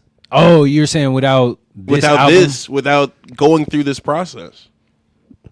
Damn, that's a whole different. Yeah, because if you whole think nother about pod. what he's talking about and how he's breaking down his feelings and his thoughts and his emotions with everything around him and how he tackles subjects, it's like a very like first entry into like him doing the Mr. Morale deep dive psychologically on himself. Yeah, he gained the tools on this album. Yeah. For the introspection going forward. Mm-hmm. So like when the album's over, it's almost like he still hasn't won his battles that he's facing. He's just more open, like this is what I'm currently dealing with, and how I'm still trying to figure out how to deal with all of it at once. Yeah. But he was just giving us insight into what his life looked like. I think Dan was more like him being more centered than ever at that point, and being like, okay, this is who I am. This is what I do. This is where I'm comfortable being. Let's move forward now, full speed. Yeah, Damn is like very confident. It's not. I don't know. I feel like Kendrick has always been an introspective artist, but his skill set got better. Like how he's able to tell the story is so much better, and like having Terrence Martin throughout the album, like really makes it feel like a play to me. Yeah. Or like a movie. Even like an the old interludes. movie. It feels like the album art. Like it's black and white, this tale of his block. It does feel black and white. Yeah, it's It like some Sidney Poitier shit. Yeah. Like something like that. you know? Raisin in the Sun. Yeah, some Casablanca. But memoirs of a nigga. I think more so, this might be a documentary. Low key, it could We're be. talking about media and how it might be represented if the short film or the film is. This is like the sequel to Good Kid, Mad City. Yeah, where- this is like the document. This is the behind the scenes or like the documentary of that. Yeah, and just like what came after that. Exactly. And it's like, he became the star. The good kid left the city, he took over the world, but then you realize he can't save the world. He wants to save his home, though. Because you can't, you say, he said one of the songs, you come up to me and say it's more than just a song. It's like, oh, cool, you're welcome. But it's like, you ain't no hero at home because people that need you, your status is not your savior. Yeah. Yep. But that kind of comes back to that, too. Like, just having that honesty of, like, yo, I'm not perfect. And I think that's one of the things that Mortal Man kind of put his, Kendrick in 2025 perspective for me because, one of the things people have knocked Kendrick for with this Playboi Carti feature is like, well, you just called Drake a deadbeat dad for, like, a whole summer. Yeah. And now you work on Playboi Carti. The deadbeat dad. Who is like, has a history of not being an active father. Yeah. So it's like there's a hypocrisy there. But I think Kendrick's always played into the hypocrisy. And I think To Pimp a Butterfly is the first step of him showing you the hypocrisy he has as a person. It's like, yeah, I'm not perfect. And I hope you allow that in this journey that you go on with me as I lead y'all in whatever it is I'm doing. But that comes with, the Mortal Man. Like, I'm not perfect. But even if shit's the fan, are you still going to be a fan of mine? I mean, to credit Playboi Carti, he did say he gave his son 100 racks on a whole lot of red. So. If my dad gave me 100 racks and never saw me again, I'd be all right with it. Like, I'm up. I'm fucking up. And he bought his sister a Jeep, so according to a whole lot of red. Yeah. Put the 100K on my son. I bought my sister a Jeep. Man, yeah. Can't fuck with these hood God. numbers. They don't give a fuck about me. But man, yeah, I'm really happy that To Pimp Butterfly has been able to get the due it's have over the years because it was very controversial, mixed reaction when it first came out, critically acclaimed, but also had mixed reactions from just regular listeners because it was coming off of Good Kid, Mad City, and people who didn't like this shit. White people didn't. Oh, I mean, that's why it wasn't as successful as Good Kid, Mad City. I think white people did like it if it. It won a Pulitzer. Yeah, that's damn that's won their Pulitzer. award. Wait, this Damn. didn't win the Pulitzer? No, which is actually amazing. What? Oh yeah, damn won the Pulitzer. Yeah, that's crazy. which is Y'all actually pretty I crazy. guess You white corrected me people an didn't hour like it. ago. But damn, definitely deserved that Pulitzer. What happened to this camera? You just kick it out. Did you unplug it again, Andre? Oh God, we're just an icon now. I'm just an icon living. That's why we have the monitor there. Yeah, hit the cut. Hold on, we got it. Hold on. Man, let's talk about this conversation with Pac though. Hold on. Let's wait for this camera to get back on.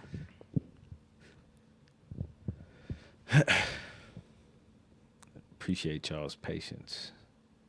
Just looking at this icon. Yeah, He wait. He didn't turn this off. Wait. No, that's why we're trying to fix it. Well, no, I know what the problem is. I thought the audio wasn't taken for a second. See, look, you stopped. No, the audio still works. Am I just not? There we go. I'm just not projecting into the mic. Hey, we got another viewer. Oh shit. Of an icon. Yeah, don't back out just yet. Andre trying to get it right. Here, hold on. Y'all like a whole lot of red or Hold on. I am music better. Man. Oh, then we ain't even talked about none of this. I mean, we making our way down. We just talked about I Am Music. Yeah. Don't worry, y'all. We still here. I mean, they look hella British. Oi. Oh shit. Andre had to sit down. This ain't good. No, it's fine, dude. All right, Joe, start rapping. That's not what we here for. That's not what we here for. I'm not the rapper in the house. I'm not. Ask me where the hoes at to impress me. We gonna just perform Kendrick songs for y'all. There's like one of my favorite videos on that I'd be coming across on Twitter. It'd be like me drunkenly rapping "Damn" at 5 a.m. but trying to remember the words. It's just the guy's like, I feel like a chip on my shoulder. What song is he rapping? Feel. Bro, I'm a dumbass. All right. Oh, there we Fuck, go. all right, man. All right, we back. Yes, let's talk about this Mortal Man because the main reason I do love this album is because there's like 3 moments in this album that in the sequencing of the project that gives me goosebumps every time. It's You to All Right, Complexion in the Black of the Berry, and when you first hear Pac's voice in that conversation. Yeah. Because the whole album up to that point, we're hearing Who are you talking to? What are you reading? What does this mean? Where is this going? And then you find out. You was conflicted about what? Sorry. No, you good. It bothered me. Because it's like, where's this going? We're hearing this repeated throughout the whole album, but each time the song ends, we're getting a little bit more of whatever this quote, the script he's reading, and we find out it's a poem that he was reading to Tupac, which was fucking amazing how he was able to like write a script for himself well enough to just sound like it's a natural conversation they're having. Where did he get the Pac vocals? He got the Pac interview from I think a German interviewer had it from like when he interviewed Pac in '96 or something before he passed, and like Kendrick said the guy reached out to him about having this unreleased Pac interview, and he said it to him. Kendrick went through the process of getting it verified to make sure it was legit. Came back legit, so he included it on the album. That's fire. And I loved hearing it because it sounds like they are having a natural conversation, but he's asking Pac for like questions, almost like he's trying to learn from him why he has him here. Yeah, he's like, "What do you mean when the ground? You talking about the ground?" He's like, "Oh, the ground's gonna open up." What's the metaphor? Yeah, it's like that? poor people. The ground's gonna open up. It's gonna eat all the rich. He was laughing. Pac was creepy. He was like, "Yeah, it's gonna be war. It's gonna be war. Next time we have protests, it's gonna be blood. It's gonna be murder. It's gonna be That's murder." what he was saying. He was like, it's gonna be murder." And Kendrick like, he was like, "Yeah," they just laughing about it. "Yeah, Man, that shit is definitely fire. Like it ends with Kendrick reading a poem from his homies, or like his homie wrote about the butterfly and the caterpillar. And it's like caterpillar's bitter about the butterfly." It was a really cool way to sum up the album in just like a few minutes. If you think about it, it's not even really that long. It's not a like dialogue, but he built a story around it, and not only did he just build a story around it, he was able to kind of like summarize the album. Yeah, and like what the purpose of the messaging was. Yeah, it's fire. I wish he could have did like a whole movie for this shit somehow. Yeah, just so you can get the whole vision of it. Yeah, have Spike Lee direct it, do his like weird camera motion and shit. You know what I'm you don't like Spike Lee? You don't like No, I like Game? Spike. I like Spike Lee. Okay. I'm not going to say that I don't like Spike Lee, but I don't think that Is that too black? music needs to be a movie all the time. If I guess We just talked about how we viewed it in black and white in our head. I think that's It's a why Actually, 'cause I would be- I crave a movie though. It's because it does create such a scene or a story for me, and I do have like little bits from the video or from like just like the images that they chose. So I don't know. That's just how my brain works. Like, But see, I would be upset though if like I got a visual for a song I really liked and it didn't match what I thought it should be. Yeah. Then I would just be slightly annoyed with the direction. So every Travis Scott music video ever.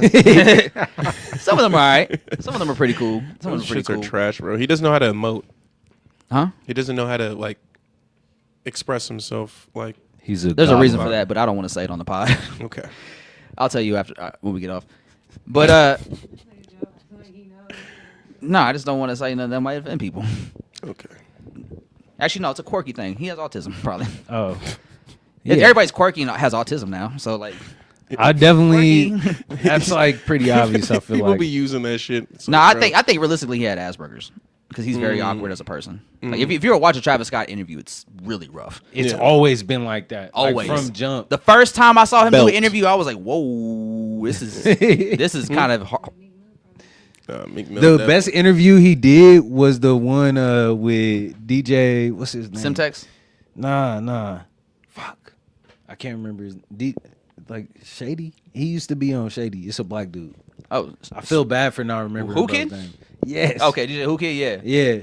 That was like his best interview. I feel like. That was like days before rodeo, right? yeah. Yeah, I remember That that. same era. Yeah, Anyways. but yeah. So like, what was y'all thoughts on Timid Butterfly when you first heard it initially? Did you think it was like a classic right out the gate? Did you like it a lot out the gate, or did it take some time to grow on you?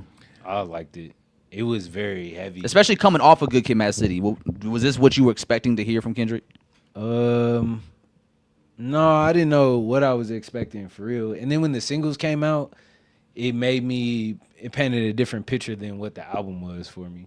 But when I finally heard the album, I was like, I love how jazzy it was. And it felt like, I don't know, a Langston Hughes poem or like the Harlem Renaissance or something. Yeah. Like energy wise. And they you really got to give credit to the production. I know Terrence Martin had played a big part, produced a lot of songs on this project. And like one little pocket on the album sonically that I do love that Kendrick dove into, and I wish they would have dove more into that sound during this time period specifically, was the Flying Lotus production. Yeah. Of like Wesley's Theory, and then Yep. of course the song on You're Dead, what was Never Catch Me, and then I think a couple days ago or yesterday exactly, Dom showed me a song, but it was like a leak from To Pimp Butterfly that Flying Lotus and Thundercat produced. It didn't. It didn't make no projects or anything, but it sounded like it could have gone on Untitled. But it was a great song, and I like Kendrick in that Flying Lotus pocket during this creative period. Yeah. I think it was a nice outside the box production from the hop in, and it sounded organic, and it doesn't sound like it's too sharp or of a direction sonically compared to the rest of the album. That's very jazzy. It still kind of fit the theme of it. It's all smooth. Like if you play it front to back, it flows. Or do y'all ever listen to like classical music? Not really. Like you know how they have movements.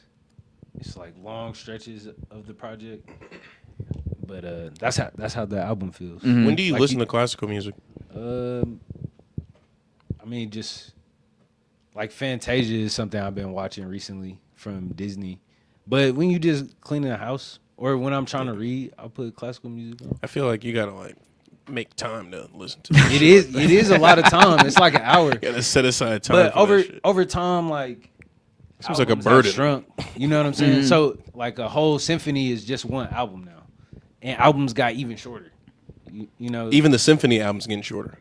Even the symphony albums get probably shorter. not. Them shit's probably still long as That's hell. hilarious. What does symphony TikTok look like? I wouldn't know. I wouldn't be on it, man. What did you call it? Listen to this motion. What did you Listen say? to this motion. Movement. Check out this movement. Check out this motion. Check out this viral movie. I don't know. movie. That was me trying to Oh yeah, but impersonate a. how did you feel about To Pimp a Butterfly when it first came out, Andre? For me, I think I was excited for a different approach from Kendrick. I wasn't. So you wanted something different from Good Kid, Mad City. I don't think I wanted something different from Good Kid, Mad City. I was open for something to be different. You just wanted something new. Yeah, I was just excited for Kendrick to drop. Kendrick's dropping. It's King Kunta. It's I'm fucking with it. I like the singles. I like Black of the Berry. We listened to that on repeat. Like That's a dark song to listen to on repeat. Man, but I it's a was- fire song though. Like a slam on Man, my I- block. I don't know, I like how we got that guy on there too. bro. Shout I out to like that. that shit. That was That's like fire. some Black Skinhead type shit. Yeah, like that some ass. Yeezus type I'm shit. in it. For real. Shit. But no, I was ready for change. Not change, but just like something new. No Obama. No. Man, no.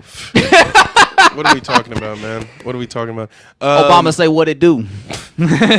Obama say what it do. Didn't he say that on the album? Yeah, that was on Hood Politics. Oh yeah. I wonder who else be getting pardoned. Like, you know how Donnie pardoned Kodak and shit, and Lil Wayne. Like, A lot of rappers are begging for those pardons right now. Biden pardoned his son. God damn it. I mean, it's a son. It's a wild boy. Yeah, that man be living. That's Man, like straight that out of made a me live fucking it. movie. What do y'all rank this album And Kendrick in, albums? in discography? And do you guys? Is this a top 5 hip hop album for y'all overall? Does this make your top 5 for you of all time? For Kendrick? Just for where do In you rank, general? Where do you rank it in Kendrick, and where do you rank it in your overall top 5? It doesn't make my top 5 of all time. Okay. I gotta really think about my top 5. I don't know if it's this Kendrick album either. Like GNX just came out too, so I'm like kind of biased. Yeah, that shit is like that though. hella That shit is biased. like that. Damn is always my As far like, as the top for Kendrick me. albums, after listening to it again, I definitely think it's 1 or 2 for sure. It just depends on your mood. Yeah, I think it has. I don't even know what the other one would be. Like, It could be 3 other albums. yeah, Like it could be Damn, it could be Good Kid, Mad City, it could be GNX, or it could be Section 80. it's between like it would be between like Damn and Good Kid as the one. That's Number the one. 1, 2, 3. So it's Damn, Good GNX. Kid. I'm not even counting GNX. Okay, so we're going off post. Too early to Pre-GNX. tell. Too soon to tell. Yeah, Okay. pre-GNX. So what's number 1? There's no. I ain't No gonna do number number one? one. I'm saying To Pimp a Butterfly, Damn, and Good Kid. Them. That's like my top 3 Kendrick. Okay. Yeah, Yeah. that's what. Yeah, no order. Yeah. Dope, man. It's just cool. That gives context. I am glad to see the album get more love and appreciation as time has gone on. Especially like I think post Damn is when people kind of warmed up to it a little bit more than they did initially, and just overall appreciate what they did on this album, because people try to say it wasn't a rap album when it first came out because there's a lot of jazz influence, but there's also a lot of funk on this album, which is funk is hip Who the hop. fuck was saying that? People were respecting this album. I feel like Really? Yeah. I They just were. 'cause remember like Meek Mill called it weird music I or don't something. give a fuck what Meek Mill. thought he was has to talking about say Tyler. the Kendrick album. No, that was DJ Khaled. Oh, Because he was like, was hating on it was after Tyler? that. It was post Control, so like everybody was kind of on were edge. iffy about Kendrick and what he's doing. You know, I remember Meek Mill said something like, "Yeah, the music like it's kind of weird. We didn't relate to it in the trenches." Hey, that was them Diddy days, huh? That's crazy, bro. That's too much. I remember during the Meek Mill beef. This is some. Now, granted, Meek Never mind, Mill I'm not had gonna probably one of the expose best myself. responses to Control. The "Ooh, kill him." Yeah, I had high expectations for Meek in the I Drake mean- beef. I thought, bro, I ain't gonna lie, I thought Meek Mill was about to annihilate Drake. Yeah, Y'all did? in I another did, timeline, bro. I yes. was never yes. on Drake's. In I was that- never on Meek's side. Ever. In that timeline, yeah, because Meek Mill was Like the guy, he was the battle rapper. He was the street guy rapping on the corners. That's he like was built for it. Yeah, he came from that. It didn't make sense. I don't know. I guess because I didn't really listen to Meek, it wasn't really. So like, you saw the videos of him rapping on the block, yeah, right? with the fuzzy braids. Yeah, like Yeah. that's why I was like, okay, you come from that era, that environment of having to rap in front of people on the block. Maybe you do some battle raps against people just to shoot the shits. So I was assuming he'd be more prepared for that. Wouldn't those be better, or I don't know, lack of better words, more better? Because the people in those areas know each other. So like he was always set up to fail. Like we know, like in hindsight, he's not the brightest. Oh no, So- no, respectfully. You know, we Respectfully. don't really know nothing about Drake. You know, I mean, yeah, looking back on it, we realized, yeah, maybe beating up He on was Meek Mill. ill prepared for the situation. Yeah, like you don't really get brownie points in 2025 for beating up on Meek Mill. exactly. That's kind of where we're at with that battle and how I view it now. It's like, dog, you kind of just like, they pieced it up and put a song together. yeah, which is cool. I'm glad they got over that. I mean, Wait, what realistically, song? I'm gonna be real with you. Meek What Mill song was you talk about? the going bad shit. Oh, Yeah, But like realistically, anyway, Meek Mill was still dropping a lot of fire during that time period. that Nobody was project fucking with him. that he put out with what? He has another song with Drake. Rico. yeah, the No, Rico. it was Dreams Worth More Than Money. That was Yeah. the Red album cover. That shit was legit. Yeah. That was nice. That was a good project. I like that. Yeah. So like the projects he put out post that and pre Champions was still fire. Like DC4 was great. The shit that had War Paint on it was great. He was doing like little EPs on SoundCloud. I feel like Meek Mill used all his powers for the Oodles and Noodles record and hasn't really been the same since. No, Champions is where he used up all his powers. Yeah, that's on Oodles and Championships. Noodles. Yeah, I know. Or But that Oodles and Noodles is is on that album. Yeah, But that album's full of other amazing songs too. but Like, that's shit that's was- peak. that was Meek like, Mill, oh, though. Meek is back. I thought it was like. bro, I thought it was up. I was the biggest Meek Mill fan during that time. You got a crazy Jay-Z Because the album is verse. fire. The whole verse, What's Free, was going crazy. Sign I Fell. Ha ha ha. Bro, you know that story where he went over to Jay and Beyonce's house and Back to Back came on Shuffle while he was at dinner with them? Oh yeah, I remember and, that. Nicki Minaj was there. Yeah. It's like, damn. Yeah. Sorry, player. Yeah. Better luck next time. Hey, Alexa, Turn skip. it off. Yeah. Hey Alexa. It's like, boo, Turn turn it it off. Oh, damn, Blue. That's crazy. She's like 3 at the time. Oh, damn. Not You even. already knowing. Yeah. So what else? Oh, actually, I do want to give a quick shout out. I don't know if you had time to listen to it, but Harry Fraud and Currency dropped a new project. Nah, Another I haven't listened to that yet. It's I can't even see what it's called. It's the I continuation. did listen to Mac Infinity's project though. Oh yeah. Oh, actually, before we get into all that, you weren't here the last episode when we had Gabe and Ty. What is your thoughts on Honey Pop and how do you feel about Yeah. the project? A week away or a week post. 2 weeks later. 2 weeks later? Yeah. Oh, yeah, because we skipped last week. Well, damn, I feel like I'm on the spot, but I just want to give you a chance to say your piece. This is how I told River, like, I love how she is able to just do whatever sound that she wants and do it well. Cause like she got so many different variations of like music on here. And it truly is like girl pop. Mm-hmm. And I think this is something I would want my daughter to listen to or my niece to listen to. And she's just a really talented young artist. I'm curious to see how she continues to grow. This was just like a showcase of her skill set. Mm-hmm. And yeah, I love it. And they just put out actually a new video not too long ago, Roselle Court, which Yeah. is Ty's favorite song. Drop a bomb for that, Andre. There we go. That's what I'm talking about, Andre. But yeah, man. So they got. I think they put out 5 videos now because they've think had so, a PSA, Super Futuristic Lovers, and then Swan Song. And they just put out Pep Rally, and then they put out Roselle Court last week. So I like the Roselle Court song too. I What's do the too. name of their production group? 7 Rings. 7 Rings. Yes, Ty and Jerry. Some Yeah, Mandarin. they like, doing that shit. I know the Mandarin villain from Marvel. Man, He had the 7 rings. No, it's Shang-Chi. not the Mandarin. Yes, it is. That's the real Mandarin. Yeah, Oh damn. he had the 7 rings, I'm not sure. or 6 rings, or something like that. Yeah, I know what you're talking about. Is it? He had rings. Don't Look at it me. up. You gotta. Don't look at me for these answers. Like, Yeah, I thought you Joe don't were- like Marvel. He just like Thanos. Oh yeah, you Yeah. like DC, huh? I mean, I like DC better, hit or low-key. miss though, low key. But hey, shout out to fucking Marvel turning He up. said with that I don't like Daredevil. any of it. I like DC. Spawn. I like DC more better. Hey, DC is better, but they just make shitty movies. I like Invincible Marvel more Marvel better. got a great show right now in Daredevil. That shit's fire. Daredevil's a banger. Superman's gonna be good. They just We're introduced. putting it out there. Actually, I'm gonna spoil the new episode. Don't say it. Daredevil for y'all. Don't say it. Uh, We're trying to actually- stack the episodes. Yes, this. Let me not ruin that for you. So yeah, Mac Infinity dropped the project. Yeah. Speaking of Mac Infinity, we do have this clip. Can we play the clip? Yeah, what you got? All right. This is from Mac himself. 8-leg legs when I ate and I bet I'ma double my cash, make rent on the first. And I hate that I gamble on myself and it hurts. And if I could just play and make my pay, but instead I pray in a church and I ask for help, but I get shelved and I pledge myself to the lemons I squeeze. Niggas think I want peace, but shit nigga I want victory. And the numbers don't even mean shit to me. And the shit niggas drop don't hit to me. And the pictures got cropped and they fixed to me. If I stand on business, ain't no bitch in me. If I treat myself, ain't no tricking me. And the devil tryna rush, he tempting me. And right now, so he left with me. Watch you pace my growth like my shirt say hickory. If I dunk in this bitch and the crowd go, then I rest my case. I'ma save my face, I'ma run my race. And as soon as I get my soul on track, and I know that niggas want me to explain myself, but right on cue, I don't owe you scratch. Hit the 8-ball in, I just want this to end as I watch as the blick goes. Need the keys to the beam of the bit, need the bins. I'm sick as a bitch like I'm getting the bins. Niggas want me to bend, but I'ma get dizzy if I'ma decide I'ma do it again. I open a bottle of gin, pop out, and if it grant my wish, let it be. Then my niggas be free for the powers that be that enslave my niggas for like 4 motherfucking century.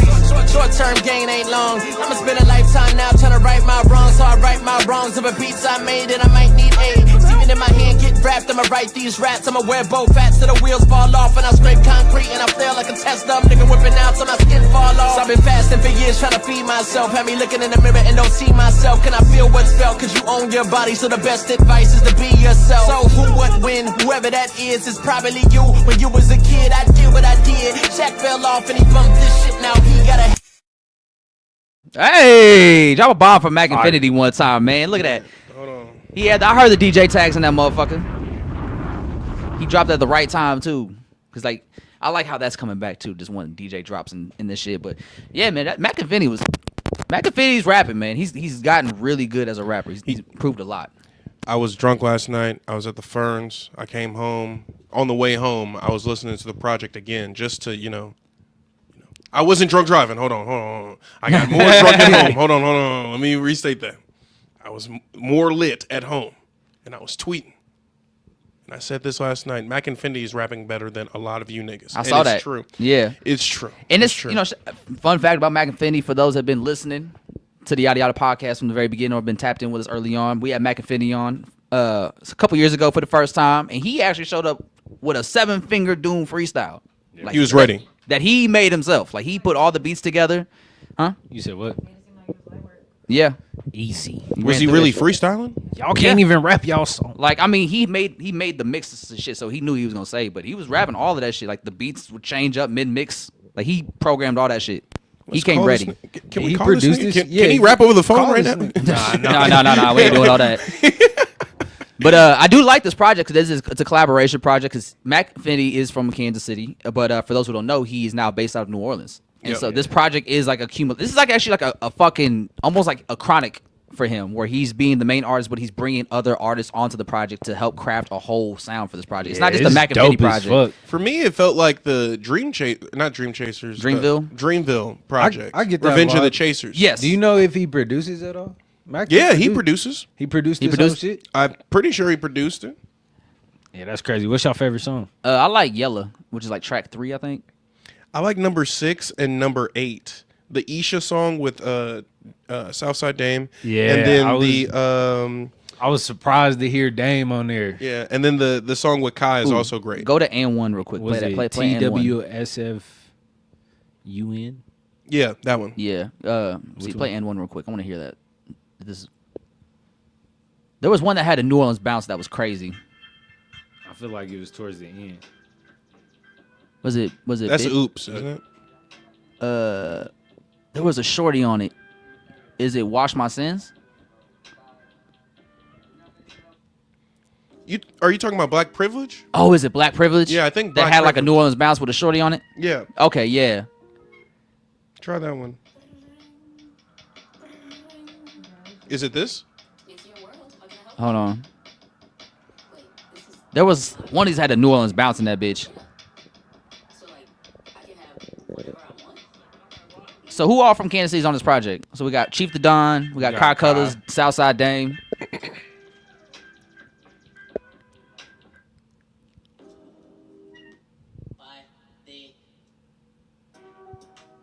This one? Nah, that's got a little short to it.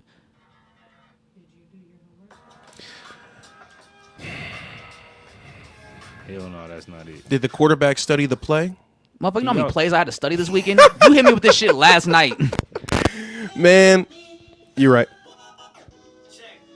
I don't know which one it is. Yeah, I'll have to find it later, but yeah, it's a good project. I like how he just brought different sounds, two different cities together, and because there's some Kansas City elements on there, but there's also like New Orleans elements on there that I like a lot too. It's dope. He got everybody art on there too. That's really cool. Man, and Mac, I fuck that's, with shit that's the like thing this. about Mac. Mac That was really refreshing. Mac will put 110% behind all the shit he does. Visually, from the cover art, everything matters to Mac when it comes to presentation, and he's so good at it that it only elevates it every time. Like even that video we showed us. Yeah. He was sitting on the bench with a TV. I don't know why the TV was there. I like it though. Yeah. I like it creatively. It was a nice little aesthetic. Yeah. And so Mac puts his best foot forward everything he does creatively, and I respect that. And this is another example of that. He brought a bunch of artists together to make this compilation album. Yeah. And it's phenomenal. And it's only the first one. I'm assuming it's gonna be another volume. And Yeah. who knows where he might take it. If he's living somewhere else for volume 2, he might just do Kansas City and then that city he's in. All our Kansas City folks showed out too.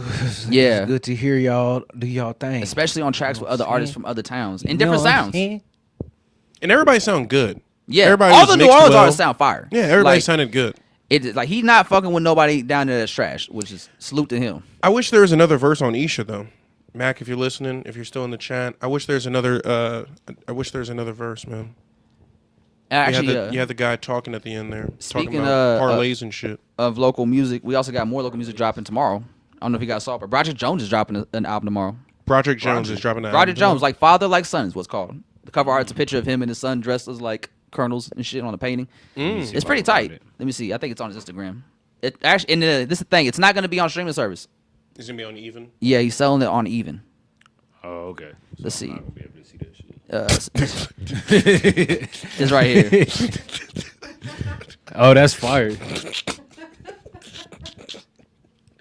Damn. Oh, so I'm not gonna be able to see that shit. Hey man, leave me alone. I'm talking about right in this very moment while I'm searching this shit. I'm weak as fuck. We got a Juby feature on Yeah, there. and they got a Westport Girls Go Crazy. Yeah, y'all seen the video for it? Yeah. Yeah, it was dope shit. It was Shout tight. out E. Yeah, man, I like Broderick, man. Broderick is another artist that I was talking about that with my roommates. Like, he's an artist that he always finds new ways to just get you to get your attention as an artist. You know what? Yeah, he it's don't like, he half-ass can rap, nothing. he can sing, he can play instruments a little bit. There's not much Broderick can't What do. can Broderick play? He can play the guitar. Hey, also He did play is the guitar at that sleeper. Christmas show. Low key, Broderick is an athlete. He can skateboard too. Yeah. He can skateboard. Yeah. Who's this? He a Broderick's one of them super nigga? guys that you grew up with, and it's like, bro, what can you not do at this point? Yeah, I heard he just pick smelled good something too. up. He what? What? What was that? Huh? Huh? He didn't be hear going to that? church. Oh yeah, he do be going to church. Yeah. Shout out to him. And he smell good. I love how Broderick Allegedly. just has a great rap. And he's not from Olathe, right? No, he's or not no, from he Olathe. is from Olathe. No, He's- yes, he's not from He's not from Wyandotte. Wyandotte. Yeah. He's the only artist I'm from not from Kansas. Wyandotte, nigga. Not from Wyandotte. That's crazy. He was offended. Yeah, it's like, Excuse me. Not from Wyandotte, nigga. come correct, so don't Hey, come man. at all. Pause. For real. What else Yeah. y'all been listening to? I've been listening to that Currency and Harry Fraud. All right, I gotta tap I in. like that. I didn't It's- even know. My Yeah, I mean- algorithm didn't even show me that. It was last minute. They've been putting out singles loosely the last few weeks, but they never put them out like this is the date to come. The project's coming out. They announced it like Wednesday. The project was dropping this Friday, so it's a continuation of their series. I believe this one's called Never Catch Us. Look that up for me real quick. Verify that. Never catch us. Never Catch Us. Yes, I believe this is the fourth or fifth installment they've done since the start of the era with Cigarette Boats. But I think the highlight for me during these projects, because Currency, I already know what Currency's going to do. Currency's going to hold up his end of the bargain. But for real, Harry Fraud to me is low-key become the star of these projects because the evolution of his production and how it's grown and how he's gotten better at putting projects like this together with the sound bites and the movie clips that they draw from, it tells the whole story of the vibe and the aesthetic they're trying to capture. And I think Harry Fraud's done a great job at that. And the production on his album is amazing. And it's just cool to hear him level up as producer and him push his sound forward and just put together projects because every time he does a project with somebody, I'm super excited to hear how he brings them into his world and how he matches their world. Because Harry Fraud is a very versatile producer. Like, he's really low-key one of the most versatile producers we've had the last 10 years. He definitely can find his niche or his space that he want to work in. Mm-hmm. But I love when artists and producers just lock in on one album. That's something I see Boley James do a lot. He did with Chuck Strangers recently. Yeah. How was that? That shit was cool. That's Pro Era, right? Chuck Strangers? Mm-hmm. Yeah. He did one with Harry Fraud too. Yeah, with the Brictionary. Yeah, but Currency, he lock in with his same producers, you know? Mm-hmm. And they just do their shit. Yeah. We still getting some like blog era, mixtape era life. And on top of that, go ahead, finish your slow. no, yeah. Artists like Harry Fraud just get better with time. Mm-hmm. Like nigga just been making timeless music. Like it's still a hit in this era. So. Yeah. He's still very much valuable as a producer and as a sound in 2025. He doing what he do best. Like one thing I always love, a little piece of lore I've always loved about Harry Fraud is that when him and Playboi Carti first linked up in 2017 to make music together, Carti said, "Yeah, man, play me some shit you play for Currency," and then that's how we got Location. Yeah, and I always thought that was cool because if I'm not sure if you guys noticed, but the first music video Carti ever shot when he was like super young, like 14, 15, when he first started rapping, was a freestyle over "High in the Sun" by French Montana and Currency. Word. And he was rapping like Currency because Currency was his favorite artist growing up. I didn't know that. I gotta go check it out. Yeah. But that's like, another one of the influence, I guess. Mm-hmm. That's the South too. That's New Orleans. Currency, yeah, from New Orleans. And then like Wayne from New Orleans. So and when Currency was first starting in rapping, he sounded way different than he do once he leaks with Harry Fraud. Yeah, because like that was kind of the time where he was really starting to step out with other producers because he did the pilot talks with Ski Beats. Yeah. Which was fire. Because Ski Beats, if you don't know, he did work with Camp Lo back in the day, which is how he got his notoriety and fame. Like he did Feeling It by Hove. He kind of carved out his own space. One of my favorite Currency projects is the one with him and with Jackie Robinson on it, or Smokey Robinson. Smokey Robinson? Yeah. Do you remember? Did you pick up on that Jordan 3s I played at my birthday party? Walk with these Jordan 3s. Yeah. You'll be all right, though. See, oh, my God. Yeah, that was one of the ones you had to be tapped in for. But Smokey Robinson was fire. Yeah, it's just actually, I'm glad you brought the blog era, right? Because we have Currency and Harry Fraud still going strong from the blog era. And somebody that's actually making like a real comeback and making some real noise is Wiz, bro. Yeah. Wiz is fucking turning up right now. My nigga started doing burpees and training and shit. He got his powers back. He started making that cushion OJ too. And like at first I wasn't really that excited for it because when projects have sequels like that, especially after so many years, it almost feels like you're just trying to get back people to care about you again by doing a sequel of a really popular project. He did 3 Cabin Fevers. God damn, I didn't need 3 of them. The first one was enough. 1 and 2 is really good. It is, but I'm cool with it. It's like it reminds me of that kind of era too. Yeah, to the nostalgia of it. But it's good. You can trust it because he's gonna make better music. Mm-hmm. Like he's been having fire ass features. The freestyle's been crazy. He been in the cut. Yeah, the freestyle's been hard. So I'm ready. We do for a Wiz project, and I'm glad it's like he touching base with his old shit. Mm-hmm. It's like kind of a callback to the Carti album. Yeah, reach deep within yourself to your own inspiration. It's always inspiration. Always, you gotta find it. And actually, fun fact about the Carti album is that Cardo Got Wings did a lot of production on that. And for those who don't know, Cardo Got Wings got his big break through Cushion OJ. Yeah, and that's when he was working with like Johnny Giuliani and whatnot. Yeah. And so actually, I guess Cardo and Johnny Giuliani got cool again, and they actually did some work together on the Carti album for the few tracks that Cardo produced. Sick. So Johnny Giuliani got some production credits on the Playboi Carti album, and I think they recently linked back up officially when the Cardo did the Wiz Got Wings project, and then Johnny has some production credits on that too as well. So the fact that they're getting back together, and I think Cardo does have a hand in Cushion OJ too, which would make sense. Yes. So I hope so.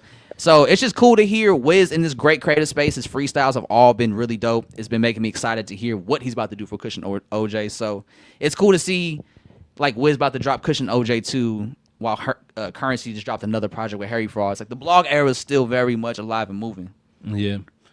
Do you feel like because I feel like Boley James is kind of in the same vein as like Currency and Wiz, or like even Rock Marciano and like them kind of cats, like the Griselda niggas, like that sound. I feel like that Rome Streets, you know, The grime- Conductor actually- Williams, that kind of production and that kind of rapping it hasn't really left, honestly. It's always been. It's always going to be good. consistent. Yeah, Like Rome niggas Streets is on that already project too. support that, yeah. Like Rome Streets, this is the second project that Rome Streets has been on with Currency and Harry Fraud, and Rome Streets had a great verse again. Like Rome Streets really does great in this space production wise. Their studio sessions got to be crazy. Yeah. Actually, speaking of the blog era, dog, guess who's also making another run right now? Sir Michael Rocks. Where he dropped again? Yeah, he dropped 2 songs. So you heard the first one, right? I don't think I have. So he's dropped 2 singles so far. I can't remember what the first one's called, but he just dropped another one called Club Soda Pelly. That's hella fire. It's fire. Yeah, like it's kind of really going back to that classic Sir Michael Rock sound that we knew from back in the day. And so somebody on Twitter speculated that he might be gearing up to drop Premier Politics 2, which would make sense because he already did 1.5 back in the day. Let me see. Let me pull it up on Apple Music real quick. So we have Club Soda Pelly, which is the one he just dropped this week. I think he put out the song on Friday. And then he put out another song called, let me see, what's it called? Talking Legit. So yeah, we got Club Soda Pelly and Talking Legit are the 2 new singles. Talking Legit is fire. Yeah, I think I heard that one actually. Like, fuck them all. Bo told me gotta run the ball. She said that kitty like Oasis. I should take a slip and slide inside her wonder walls. How you feel, bro? I'm excited, man. I like to hear, like, to me, I was talking to a homie on Twitter about Sir Michael Rocks, but I think Sir Michael Rocks is really like one of the greatest rappers to me. Like from a skill set standpoint, versatility standpoint, he's always had the flows, he's always had the bars, and it's like now he's just better than ever. It's like over the years he's been kind of trying to regain his footing as an artist. I think the Cool Kids projects have definitely helped him get back in the right direction. I think his feature on the Yada Yada album helped him get back in the right direction. Yeah. And I think he's back in that Cool Kids mindset now. And I think he's really about to take off because he's always been a cool rapper to me, but he's also what put him over the top for me is that he's a cool rapper that can also rap at a high level. Yeah. And do it in such a complex and interesting way that you always like. Banco to me is one of the, like, my favorite hip hop albums because of his flows and how creative he got. That shit is, he got all the anime references. And Banco is one of them albums that if you my listen shit. to, you will see why he is considered one of the greats to me. Yeah, it's a cool story. It Man. is. Yeah, I love it. So I'm super excited. If this is going into Premier Politics 2, that's even better because like the blog era is really back now. But Nah, it's not, Joe. Hold up. Let me kill that before you. Let me kill that before saying you. He said it like 5 times. Did I He's like, say No, bro, the past is not back. he kept saying it. I was like, Is it not? The blog era let me is shut not the back, fuck bro. up. I mean, what we got Cushion OJ 2 coming up. We might have a Premier Politics Nobody 2. wanted that. No, wait. Hey, yo. I'm not saying You shut that. the fuck up. All right. I'm not saying that. All I'm right. just saying. Now we're just yelling at our producer. No, you shut the fuck up. We'll do it live. That's how we end the show. Yeah, it's like, cut the cameras, Andre. No. Nah, niggas just making good music again. Yes, they are. And it's Everybody's energizing. getting back to that flow, you know? I think now the internet, I think we're at a point in time in hip hop where we do want niches again. We had to have corners of hip hop to we can go to and get like this specific sound. Or if you want to go to Carti, you can go over here for this sound that sound like Carti trap elements. Like, I don't know. I think people kind of miss having those little niche audiences and niche groups in hip hop. You like that word? Huh? Yeah, I just want to make sure I'm saying it right. That's why I keep repeating it. You're saying it right. Good job. Hey, well, round of applause for that. Yeah, clap it up. Andre. Round of applause. Hey, Andre. round of applause to the 7 people that are still holding it down with us. Yeah. That number been fluctuate, but it's never really left that 7 to 4 range. I fuck with y'all, man. Make sure y'all like and subscribe. We try to do this every Sunday. You know, good Real yada, question yada. is, have you liked the stream, motherfucker? Like You know? the stream. Run it please. up for us, man. We're trying to get that love in the algorithm. We man. got a poll in the chat. Make sure you like the motherfucking screen. We got 80%, 88% of motherfuckers saying that they have liked it. So. Nice. Thank you guys. Okay. And actually, yeah, Damn, can we put a poll in the chat that's like is it a good? whole lot of red versus I am music? Go ahead. Yeah. Yeah. Let's run it up. It's too late now. We about to end this. But actually, I want to say Paris is right. Real music. He said real music without words is perfect to just read to, jazz, etc. Which is come on, man. Because if I were to like, whenever I did all nighters in college, and I would like have to study and read shit all night, I would play music, but I would just turn it down very low, so it's not too distracting, but just enough to be background Yeah. noise. Also, music, like scores, are movements. So like that's broken down into sections or like scenes. Montages, if you would. Yeah, background music tells you kind of what to do without telling you. Yeah, how to feel, how to Like move. you hear like the Jaws Dun, theme. dun. Yeah, Dun, that dun. kind of shit. Yeah. So that's like Or if you hear the orchestras. Yeah. Yeah, in this old Keenan Ivory Wayans movie called "I'm Gonna Get You, Sucker." If y'all ever watched BT It's back classic. in the day, yeah, so you probably have seen it if you watch a lot of BT back in the Shout day. outs to Wayne's. Shout out to Wayne's brothers who actually just got into the Comedy Hall of Fame or something. Yeah. Yeah, that's huge. Shout out to the Big Wayne's shit. family. Yeah, shout out to the Wayne's family. But in "I'm Gonna Get You, Sucker," there was one of my favorite quotes I've ever heard in a movie, and he was like, "You know what the problem with life is?" And they go, "What?" Like, there's no theme music. And so by the end of the movie, it's like they're all walking down the street, and then the guy shows up with a big boombox behind him, and they're like, "What the fuck's this guy doing?" And he's like, "You know, man, like you said, the only problem with life is there's no theme music. So now we got theme music. So that's how I always listen to music like that. It's like it's theme music. It's a theme music for your life. Yeah. What? All right, everybody. What's the theme of your life right now? What album or song? Right now, I would say "Toxic" by Playboi Carti and Skepta's like the theme That's song your for me. theme. Just because like that bitch is hard, man. That song is crazy. I love that. What about you, Andre? You go first. You go first. A song or an album? I'm gonna go with by Raven Lene. Actually, no. "Showbiz" by Mike could also be an album. Yeah, Showbiz is my shit. Yo, man, shout out to Mike. Yo, that album is fire. "Showbiz" is crazy. I love that. And like that was my first Mike album I dove into. And I don't know what I was expecting, but I wasn't expecting that kind of production. It feels like a game show for real. Yeah. And I just look, man, Mike's a great rapper. If you're in Paris, call me. I need a favor from me. The skits are, I love it. I love this. The That's sound my bites and gym skits. album right there. That is a great gym album, man. What is it? What's that song? But no, my This theme, nigga Broderick Jones said Macklemore Thrift Shop is his theme song. All right, Broderick. All right, man. That's why I fuck with you though, You man. sure you're not from Wyandotte, nigga? No. Just joking. Just joking. I would say Tim's "Avoid Things." I like that song. Okay. Okay. All right, That Andre. nigga chilling. He's like, it's spring, Yeah. except for the fucking snow and sleet we got yesterday. What was up with that? Yeah. It's just a little flurry. A little something. Didn't something. stick. Oh, yeah. That's the kind of shit that give you anxiety a little bit. Like, damn, These it was snowflakes just big 70 as shit. degrees. These snowflakes big as shit. What Right? the fuck? The fuck's going It was on just out here? raining.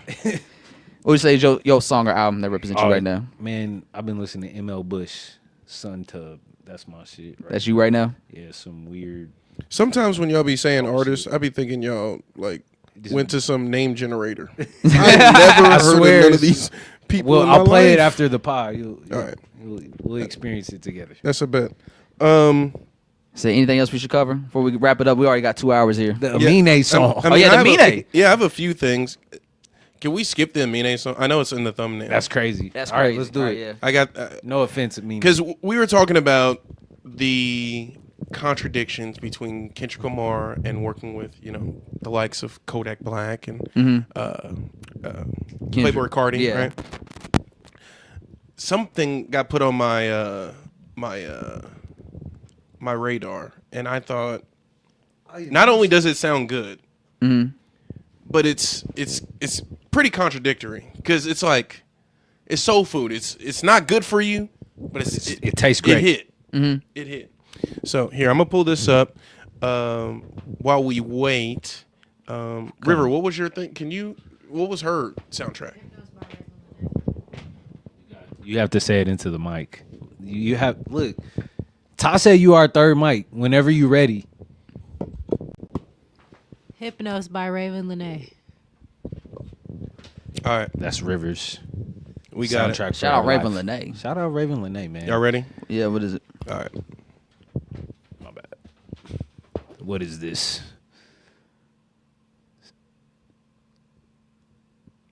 Oh shit. We can't hear. Yeah, I it. can't hear nothing on it. We can't hear. Come on it. now. I got it. I saw this week.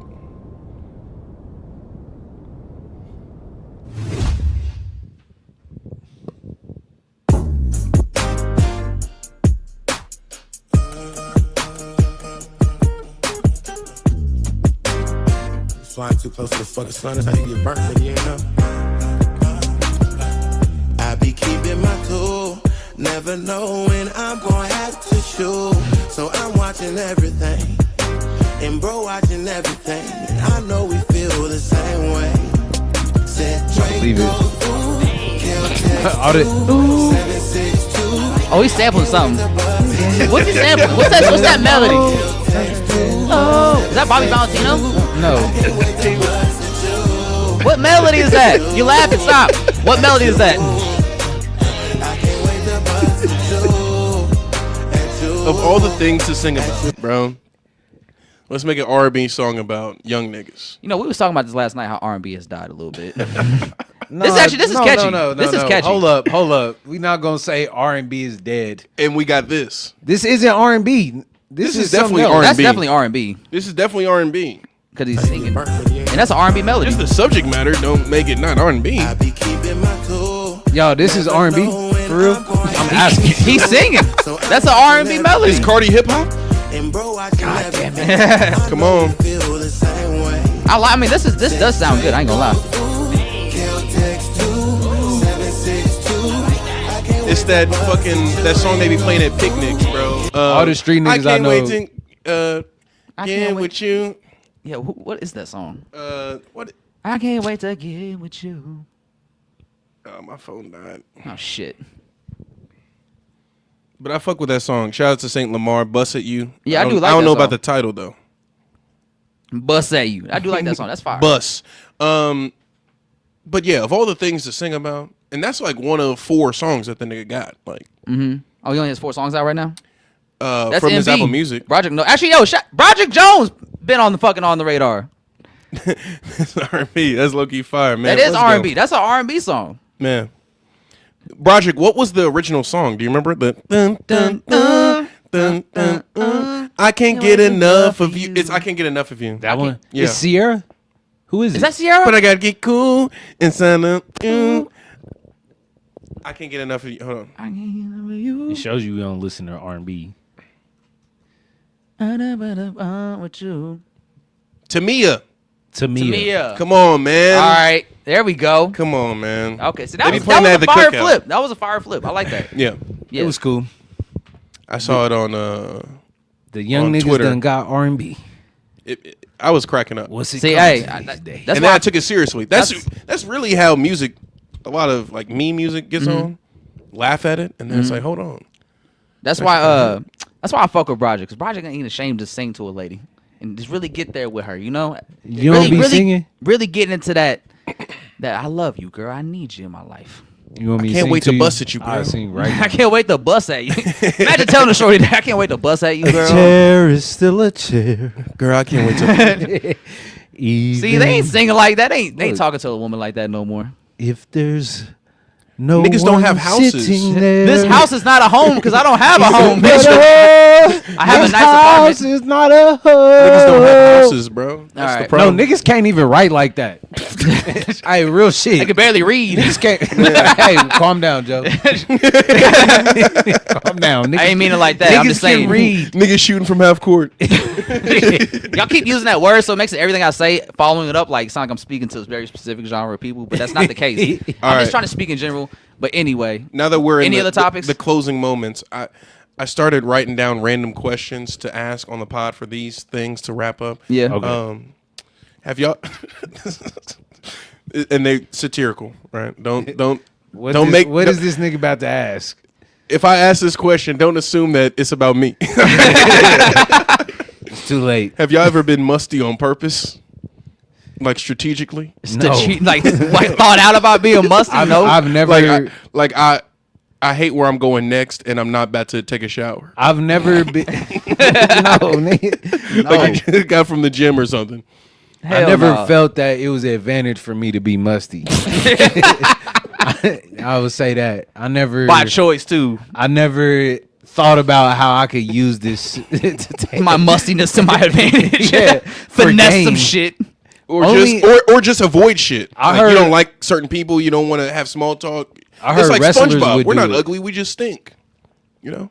Nah, I ain't, No? never, I ain't never Never? had that moment for me personally. Okay. Have you? No, I just wrote this down. I mean, That's a crazy ass. You know, get that question out of there. Hey, that what was the only about- question you had? That was the this question. is the first one. Okay, what's the other questions? I Are you going to ripped say it those up for other already. ones? I ripped it up already. We're at 2 hours. Oh, shit. All right. All right, well, yeah, I guess we're going to end on that note. Musty on purpose? Question mark. Leave it in the comments. Have you been musty on purpose, Broderick? Leave it in the comments. Let us know. What's up, Nelso? You heard me? All right. Well, Joe. All right. Well, It's about that time. It is about that time. Good 2-hour podcast. Yeah, it didn't even We feel did like we 2 did that hours. with ease. And if you really think about it, we just mainly talked about Carti and Kendrick for 2 hours. Yeah. We talked about Mac. Yeah. And McAffinity, He's rapping better than a lot of you niggas. right? Broderick Jones got a project dropping tomorrow on Even. On even, yeah. You know what I'm saying? Like father, like son. Yeah. In the seed. Code Hey, Red Joe dropped a said he project. could beat you in a race, Broderick. Hey, let's not do all that. I don't want run that But- fast for anybody. He said he'd be When's the willing last to time y'all do it ran on full camera. speed? Huh? When's the last time y'all ran Hey, full a lot of y'all speed as niggas an can't adult? skip. Yo, when I learned that people couldn't do that, that was kind of appalling. Niggas can't That skip. shit fucking or hilarious. that y'all can't wink. I can't wink. I don't like it when what? I don't like it when niggas can't whistle. I can't whistle Yeah, either. Are you serious? Yeah. Like you I got a gap in my tooth. That doesn't have nothing to do with anything. I don't know how to whistle, guys. I don't. He trying to blame it on genetics. Blame it on my orthodontist. My daddy said we couldn't do that. My daddy said we weren't built like that. All Hey, right, are we back again next week? we are. I'm ready. We back again next week. 118 next week. 118. I'm gonna be in St. Louis. What other things Also, are I think that's when 118? that might be a solo. That's might be. That's you y'all might, too. might We need be to locked call. in. We need to get the bat signal for Sion. Where the fuck is Sion at? This nigga's in the group chat and hasn't said anything since he came right. back from. I France. know he muted us. If we get a Celsius in a quart, that nigga will appear. Yeah. Like a genie. You know what he likes. You know how we get him here. We just need the snowfall. You know. I what hope I'm saying? school's going well. No, he's a Nah, he's in committed town. man. He's a committed man. Yeah, that's Got what I a was saying. I was like, girlfriend. Yeah, I was committed like, man. there's a white girl joke we could have made there. Winter but soldier. Respectfully. Bucky and them. I'm trying to say respectfully. He says Winter Soldier.